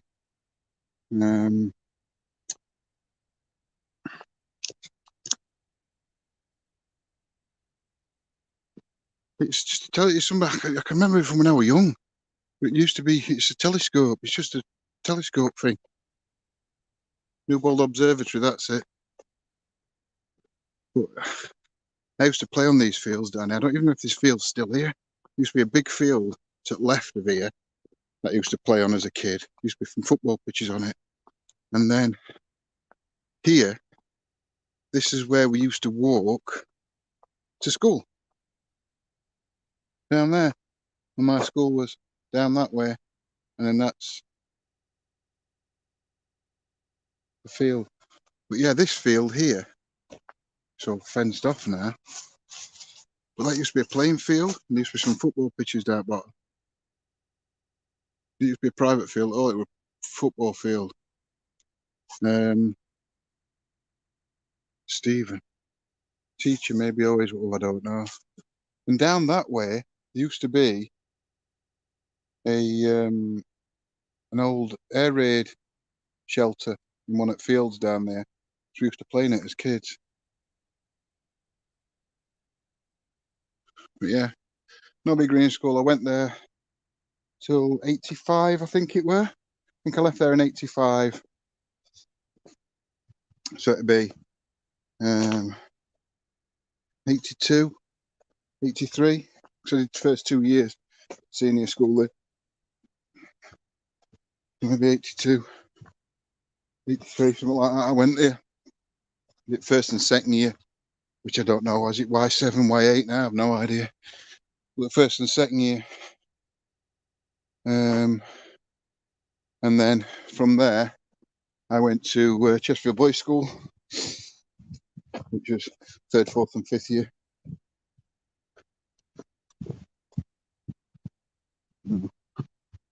I don't remember Stephen.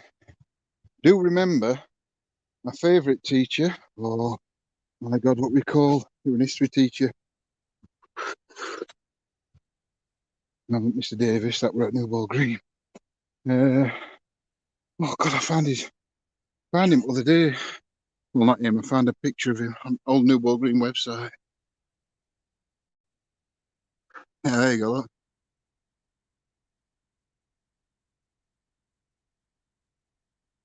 That's the observatory.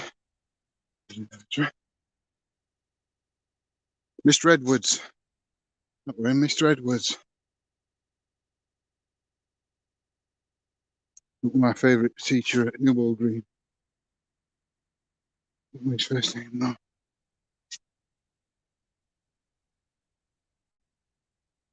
Oh, sorry. I thought when you said do a no man course, I thought you meant from school. Sorry, Lily. Oh yeah. There you go. Air Chapel. Turn this light off.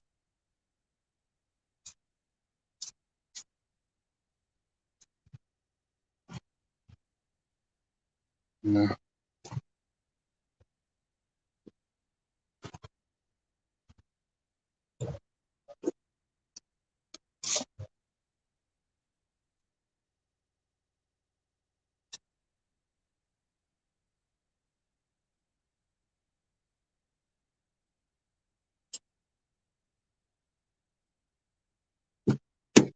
One, two, three. 1, 2, 3, what?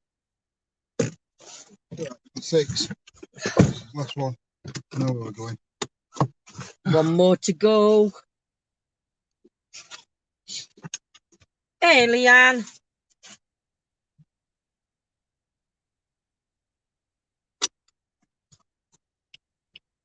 How far can you get up path then? You can get all the way down to Lanza Green down that way. Can you? Yeah. Scooter? Probably, yeah. So, tarmac. That used to be a pub and all that co-op. That co-op. Yeah. You see, co-op in a minute. It did used to be a pub that I remember that. It were empty though for a while, weren't it?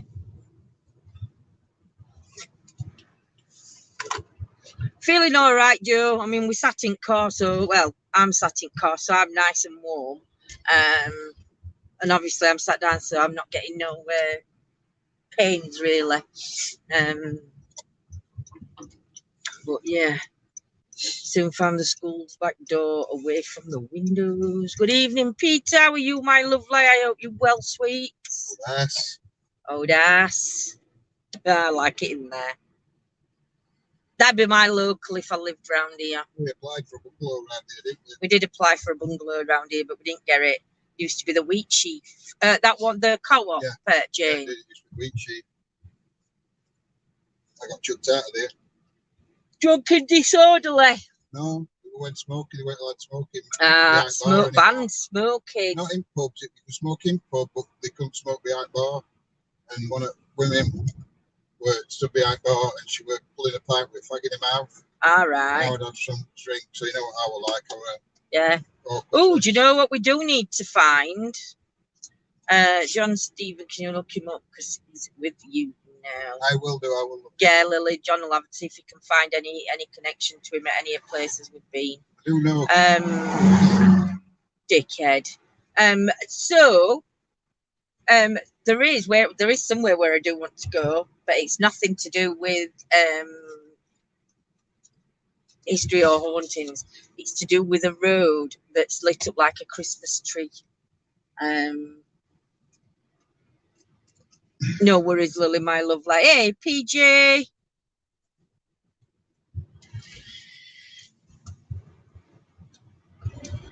There's a few more with lights on round here. There's always one in there, speedy wheels. There is. There's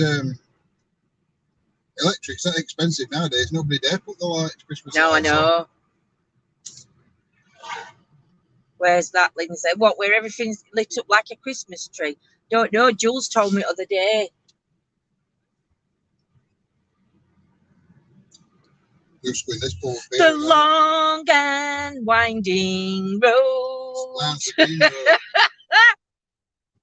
used to walk up here to school when I went to Chesterfield Boys. See, he's reminiscing, guys. He's reminiscing.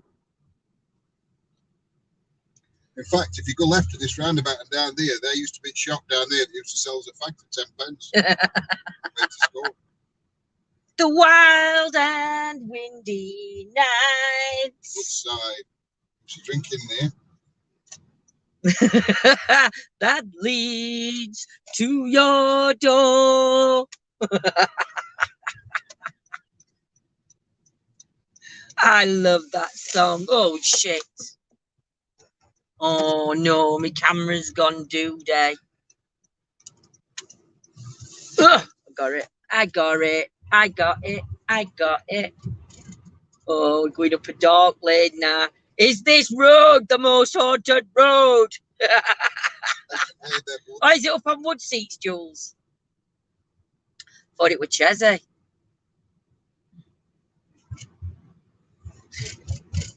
Station. I'm hearing used to drinking there a lot tonight. Lindsay, sing a little bit of country.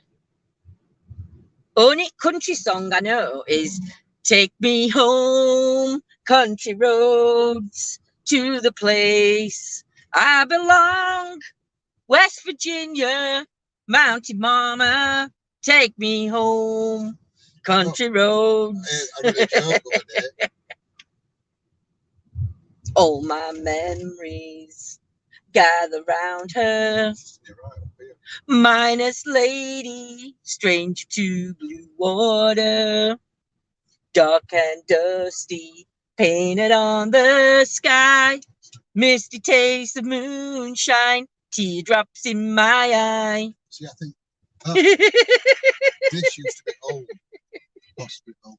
Hospice. So this was old hospital then? Yeah. Can you can't go in here? Pull up there. Pull up there then at the side here. And then you can just do history and then get out and have a little wander. Just pull up here. Oh, you're pulling up on the road there. Okay. This bit here used to be old hospital. Yeah.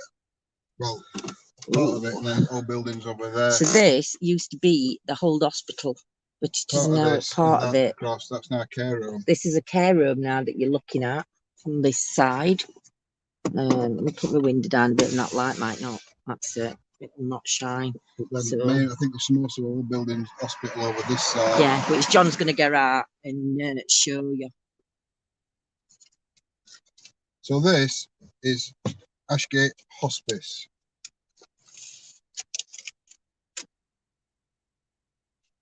Which song shall we do? Rather long. This hospice lies to the west of the... Sorry. Go on. This hospice lies to the west of the town centre, As suburbia gives way to the countryside and the hills of the Peak District beckon, it is a peaceful place for those who need peace at a troubled time in their lives. The new wing is a credit to the fundraisers and architects, but the old building on the site are equally interesting and steeped in history. The Barnes family from nearby Old Brampton built the original residence in 1647. The low stone-built house looks fairly modest, but the extension with the date stone DB 1768 is a much grander affair. The two three-story part Venetian windows with semicircular windows above show that the family was wealthy and wanted to build in the latest grand style. The family also needed the room. John Barnes and his second wife increased their family from 8 children to 16. A Victorian coach house in 1861 completes the mixture of buildings on the site. I think all them are on that side. That's the other side, isn't it? Yeah. Yeah. I can't read chat because I'm going to laugh. The original businesses of this successful yeoman family included a windmill for crushing bones to fertilize. But 100 years later, they owned coal seams at Barlow and an iron works at Stone Gravels. 3 of the sons of John Gorrell Barnes had a shipping business in Liverpool by the early years of the 19th century. Their brother Alfred went to train as an engineer at George Stephenson's works. Sadly, he had to give this up because of a weak heart, but he went on to run the Grassmore Colliery Company. Alfred's son, Edwin, persuaded other coal owners to contribute to another ward for the Royal Hospital in the town after the First World War. Well, we've just been to that. Mm. The completed ward bore the name Barnes, as does its successor in the new Royal Hospital at Calo. In 1929, Arthur Barnes installed the first pithead baths in Derbyshire. This remarkable but little-known family occupied the Ashgate estate for nearly 300 years. They now live in the south of the country. The hospice has a picture of the house painted by Joy Barnes in 1989. It commemorates the last owners, Thomas Harold Barnes, TD, 1896 to 1971, Lieutenant Colonel of the 2nd Derbyshire Yeomanry. There are also brass plaques in Old Brampton Church commemorating members of this remarkable family. During the First World War, the house became a hospital for wounded soldiers. The buildings were taken over by the RASC, the Royal Army Service Corps, concerned with logistics. During the Second World War, the Barnes family with the estate then ceased. Derbyshire District Council then acquired the site and converted the buildings to provide hostel accommodation for refugees from Tunbridge Wells. Eventually, the Chesterfield and North Derbyshire Royal Hospital used the site as an annex for patients who were convalescing. An appeal launched in June 1985 saw the start of the hospice movement in Chesterfield and the continuation of the caring which had gone on around this complex of old and new buildings for 90 years. With such a long history associated with the trauma of life, it is not surprising that the old buildings have had and are still having their fair share of strange and puzzling events. During one of the periods when the buildings were used as a hospital annex, a nurse was concerned at the sight of a patient at the far end of the ward putting on his dressing gown. It was evening and he was meant to be in bed, but as she approached the man to ask why he was getting up, he vanished. One patient had been a particular favourite of the nurses. His presence stayed with them when he died, and they often heard his footsteps at night. They had been quite distinctive, so when the staff heard the footsteps, they knew that the former patient had not entirely moved on. A ghost who made less noise but could be seen distinctly was a man in Edwardian clothes who frequently spotted in the reception near a large fireplace. The fireplace also featured another story. 3 young male patients were chatting to a nurse. One of them asked if she had been on duty the previous evening, as he thought he had seen her. She replied that she had not, but another young man intervened to say that the nurse he had seen had looked quite different. She had been wearing a long grey dress. The third man then spoke up to say he also had seen the nurse in the long grey dress and that he had watched as she vanished by walking into a fireplace. A long grey dress could well have been the uniform of nurses during the First World War, when wounded soldiers were cared for at Ashgate. Perhaps the ghost nurse thought that the 3 convalescing young men were like her patients long ago. Today, the staff live with the knowledge that they are not alone, even when they think they are. Two people, thank you, Teresa and Pam, have had their names called out. Another member of staff was with Pam when they both heard the ghost call out Pam in a drawn-out voice, although there was no one nearby. The voice repeated its call, Pam, and the temperature dropped for no apparent reason. A cold spot also occurs in the corridor between two of the bays, and one is especially evident in a cupboard which all referred to as Victoria's cupboard. This is a walk-in storage area just off the large office. In the 18th century extension, it has such a strange atmosphere that many people hate to go in there. They also report that this old part of the hospice complex seems to have a permanent aura, especially at night. Footsteps are often heard approaching, but no one arrives. A member of staff was fumbling for a light switch one evening in a dark corridor when she felt a hand brush across her hair. One particular ghost has a sense of humour. Vacuuming the red stairs, the staff name for the beautiful cantilevered oak staircase with the red carpet, one of the housekeepers heard a laugh behind her. It was 7 a.m. and there was nobody else in the area. This particular spirit was rude enough to laugh when a woman tripped on the same carpet. Or did she trip over a ghostly foot? With a pink haze in the kitchen corridor and swirling lights near the conservatory, one might be forgiven for thinking that the ghosts have become shy and do not wish to show themselves. Not so. A nurse in a Crimean uniform has been seen, and a boy, age unspecified, was seen in his vest and pants before he disappeared. Could have been me. I think I was 21 at the time. Two builders have good reason to remember the work they did on converting the old building to the present use. They looked up from the task to see what was described as a Victorian lady, but they saw only her torso, no legs. They left the premises never to return. Perhaps the most touching story is of a ghost with only slight connection to the property. As a patient lay dying, staff saw a dog on the bed. The man died and the dog disappeared. It was later learned that the patient's dog, which was at home, had died just before its master. Wow. That's amazing. Joe Mack, what's across the road from that place, Linz? It's another part of the same hospital. Well, that's the hospice. I think, or the hospice. I don't know. Jane will tell you. You caught why you're not me. I didn't catch it. Do you know it? Don't blame me. You're rubbish with this camera, you. Absolutely garbage. So that's now a care home, but that used to be part of the buildings to do with this hospital.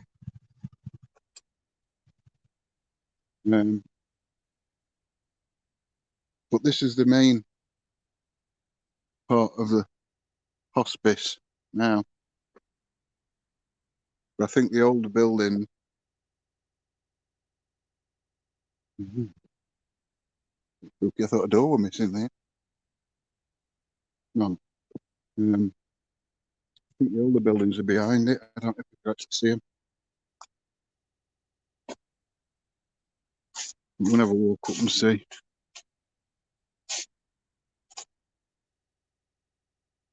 I'm going to have a drive up here in a minute because there's a story I want to tell you about a church. It's not nothing paranormal, but it's quite interesting.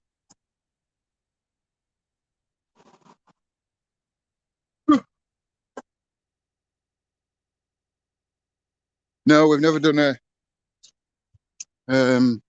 God, you can't see. Do you know? I can't remember. It's that long since I've been down here. I can't remember. I don't think I'm going to see him. No, you can't see him. They're over there. The older building.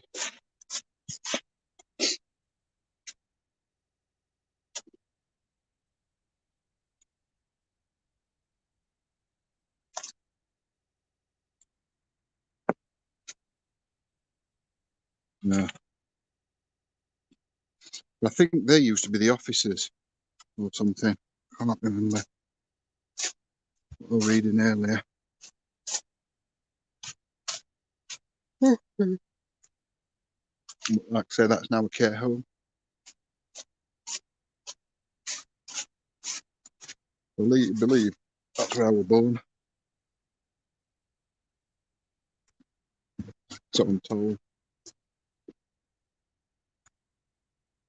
Yes, that's hospice.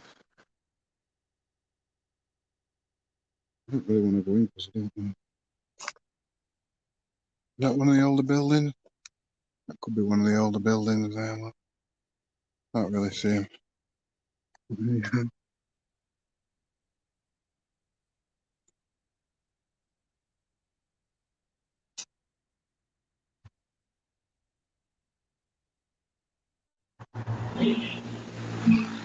Can't really see. Wall's too big and it goes on. Ah, is it? Just want to check before we finish. Yep, where we're going. Just up road a little I don't bit. want to finish. I know it has to come to an end. I don't want it to. What's up here? Is that church up here? Yeah, it's not haunted. No, it's not haunted. It's not haunted. Well, could be. It could be. Everywhere's got energy. I can't see with my glasses on, but then if I take them off, beat the old buildings. Bet the old buildings have arrived. Oh, this is a bit dark on here, mate. You know, I don't like these dark country roads. Nor do we, Lynn. Stay on. I'll be back on later for a midnight chat anyway. You know me, I can't sleep. It's not I can't poo, I can't sleep.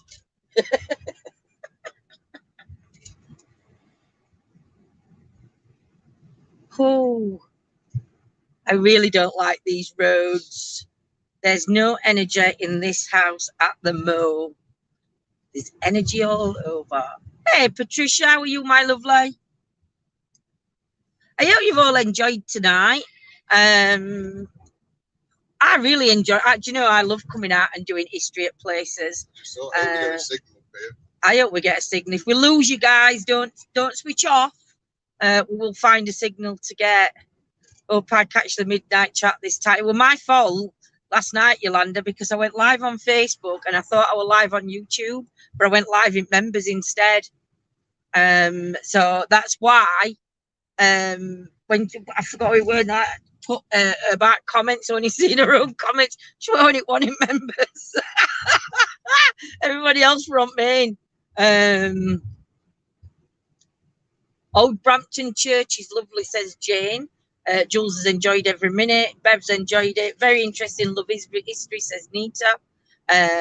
Whoever that man's doing is, think he's following you, John. The name don't ring a bell to us. Not at this time anyway, but like I said, Lily, we will definitely look into it. Evening, Gillian. Love, I've enjoyed what I saw. Oh, that's good, Gillian, my lovely. That's my stick that's just fell. We really good. A little car park up here or something, or a pulley in. Oh no, that's somebody's drive, isn't it? Yeah. I don't think you can. I think you could pull Peter, or on that bit of road there. Turn around and pull up outside Vicar's house. Is that a church? Is that used to be a school? That then? I don't know. I think so. There's a right tiny little school back there. So I can't really point you in. I'm going to take him in. Oh, you're going to take him in? No. Okay. Yeah, we haven't got history, have we? I ain't touched it. I have not touched it. Right, this is Old Brampton Church. Now, there's just one story I want to tell you about this place. Jane will probably know it. Jules will probably know it. Just turn my light on. Don't even know if you'll see it.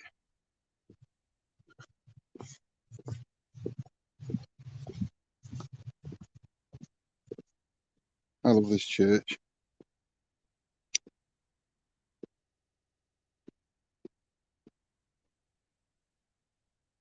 Could have bought my torch for me, because you can't see it. We're going to get my torch. We get the torch, you'll see it.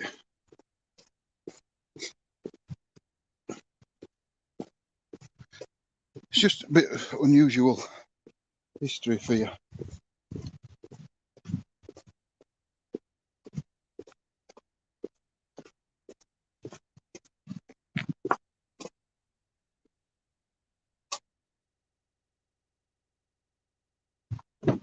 need my torch.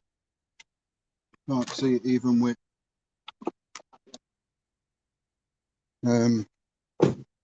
light on. Right, here we go again.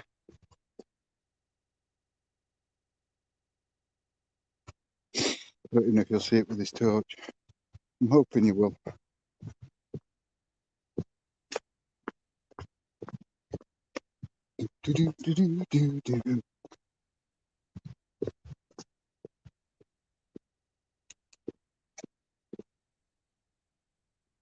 You know, you can't see them, they're very faded. Right, you can see the clock there.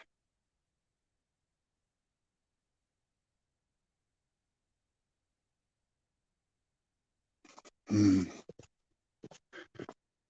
not been redone for a lot of years.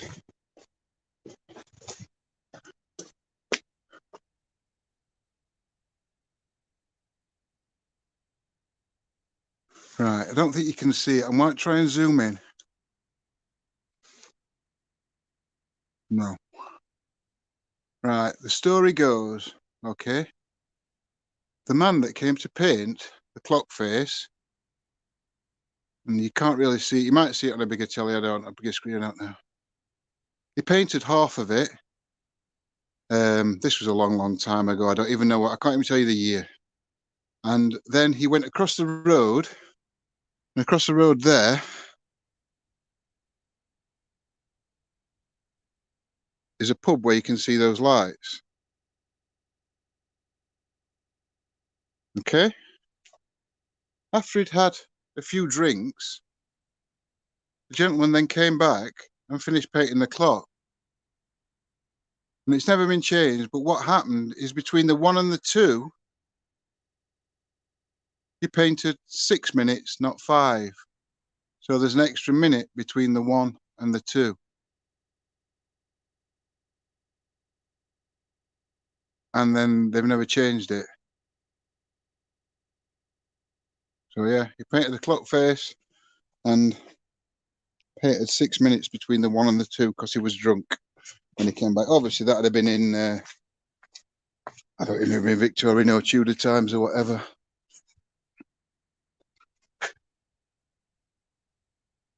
So yeah, this is old Brampton Church. I'd love to come in and do an investigation one day, but I don't think they'd be too happy about that.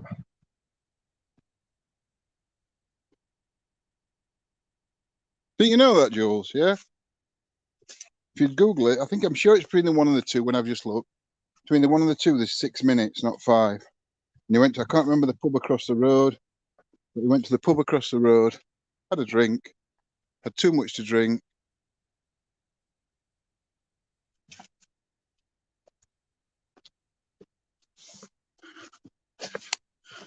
And painted the wrong amount of minutes. And they never changed it. How weird's that? Some really old gravestones. It's very full in here, gravestone. Ooh, it did set past were slippery. And John thought, no, they can't be that slippery.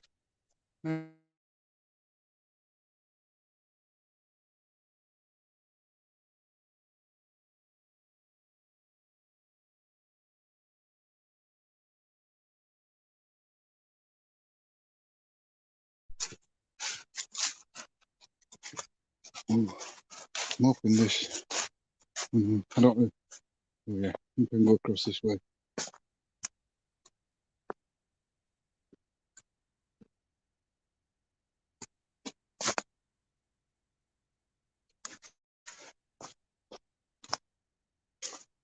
Be careful because these paths are very slippery. It did say it was slippery. Can't really see the church from this side. There you go.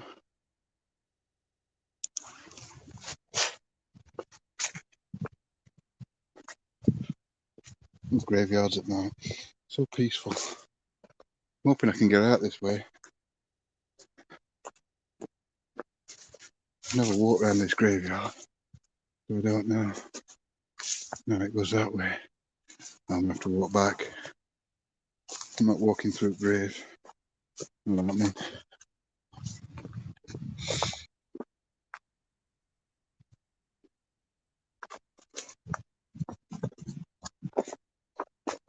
Ooh, slippy.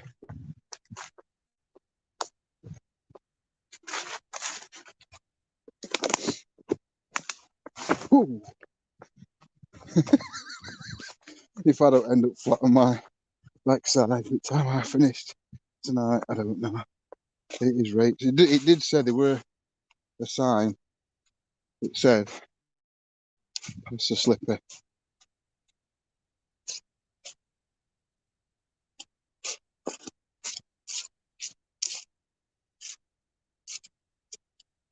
I think that's about 4 time we've got nearly gone.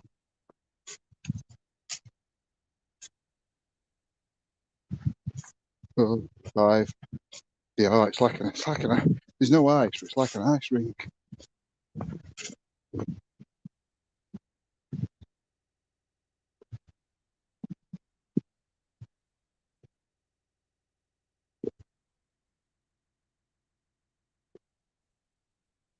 I'm giving myself heart palpitations about, well.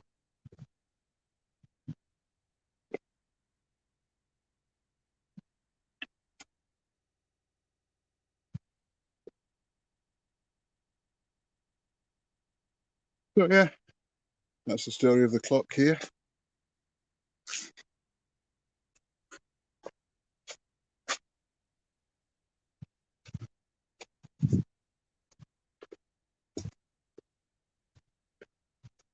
Not name a pub.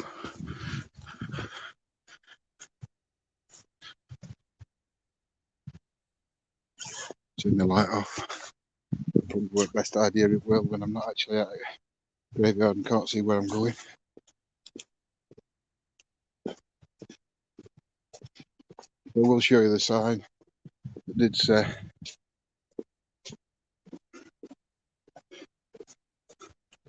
There you go. Only been past slippery when wet.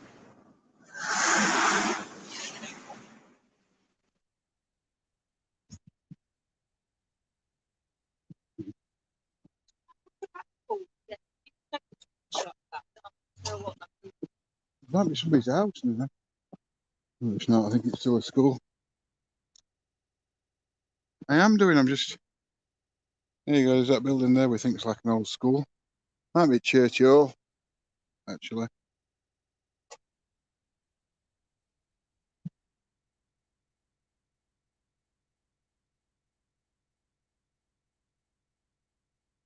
Yeah, I think that could be like church, Zurich Church.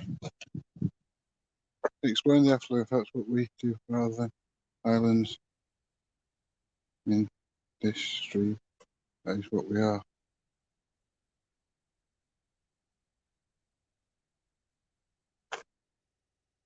We're going to go and do that side. Out towards Old Heath and that and Sutton, and we're going to do that next, aren't we? We're going to do Not that tonight. One. Not tonight, but that's one time to do that. I'll wait while John gets in car. It's good at camera. Good at camera. Why won't it let me go on camera? So yeah, just oh, hang on. I've done something here. Turn camera off again. Oh, I've turned camera off. Sorry. Settings. Settings. Camera.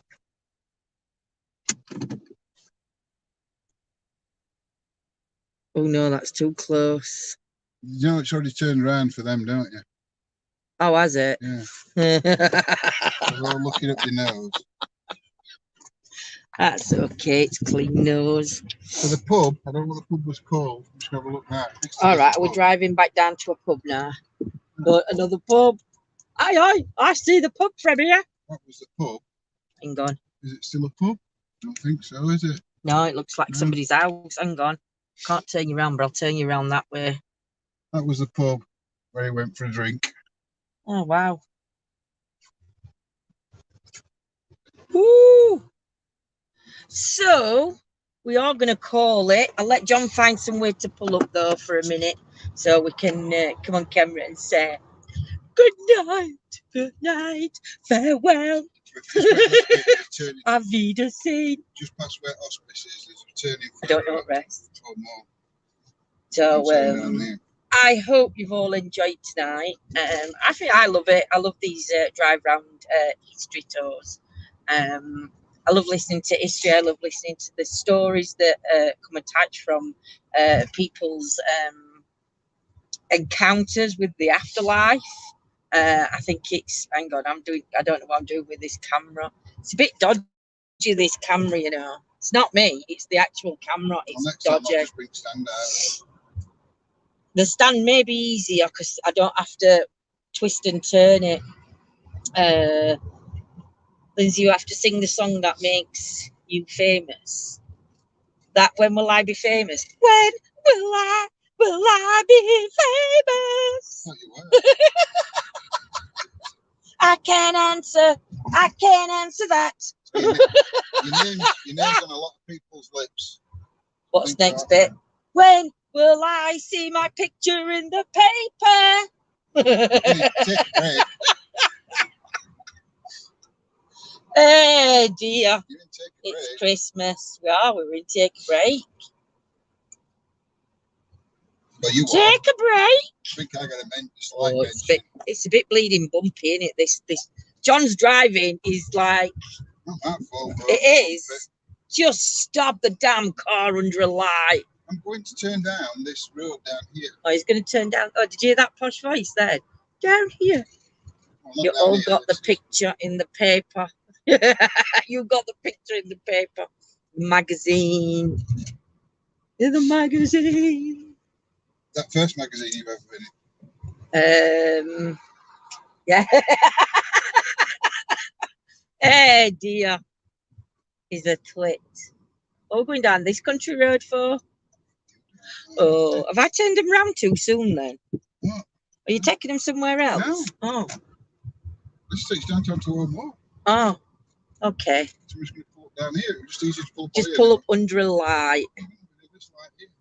Do you know Dr. Hook? Give me a song. What Dr. Hook sang? I don't know. I know it.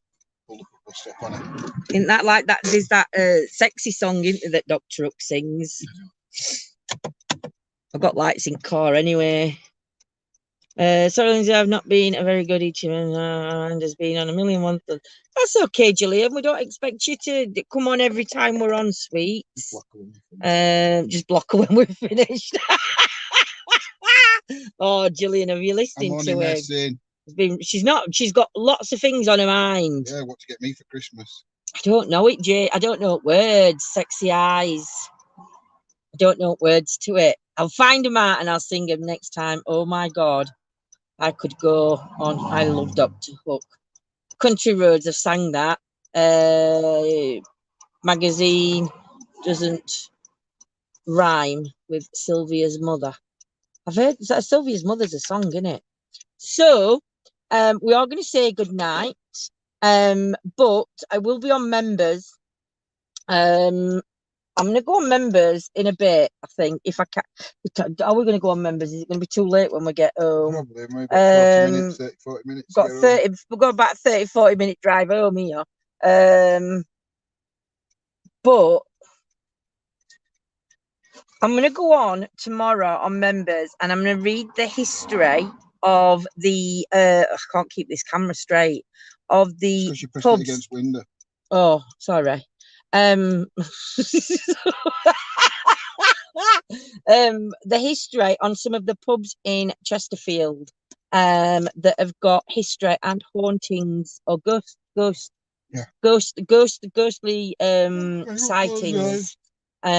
So yes, so that's what we're going to do tomorrow on members. I'm also going to be attempting to work with the new doll on members with the pendulum. I might do. I don't know if we're live. It's raining tomorrow, so I think we'll be on members tomorrow night. But I might do the pendulum on members. Sunday we'll not be doing out between 5 and 7. Then I might do Tara's tomorrow night on main, because starting from Monday, I'm going to be on morning and tea time. So yeah, so Saturday night will be Tara's on main. Be live around 8:30 for Tara's, and then I'll be doing some pendulum work with the new doll. I don't know. I'm going to call her Snowy. She's in that white dress. So that's what we'll be doing on members tomorrow. I'm going to call her dead if it's her that's brought my I will be live later on for a chit chat. If anybody's still awake, or if you're at UK and you want to come and have a chit chat with me later on, I promise I won't sing. I can't sing because I've got to be quiet. Because babies are in bed. So which means me and Fifi. No, I'm not bothered whether you and Fifi had karaoke downstairs if you and Fifi were in bed. I might even give myself a little tipple when I get in and come on and have a drink of cider with you all while we're on late. So yeah. So it's good night from me. Good night. Take care. Thank you for joining us tonight. It's good night from him. I love you. And we shall see you all later. Mwah. Love you loads. Bye guys. Bye.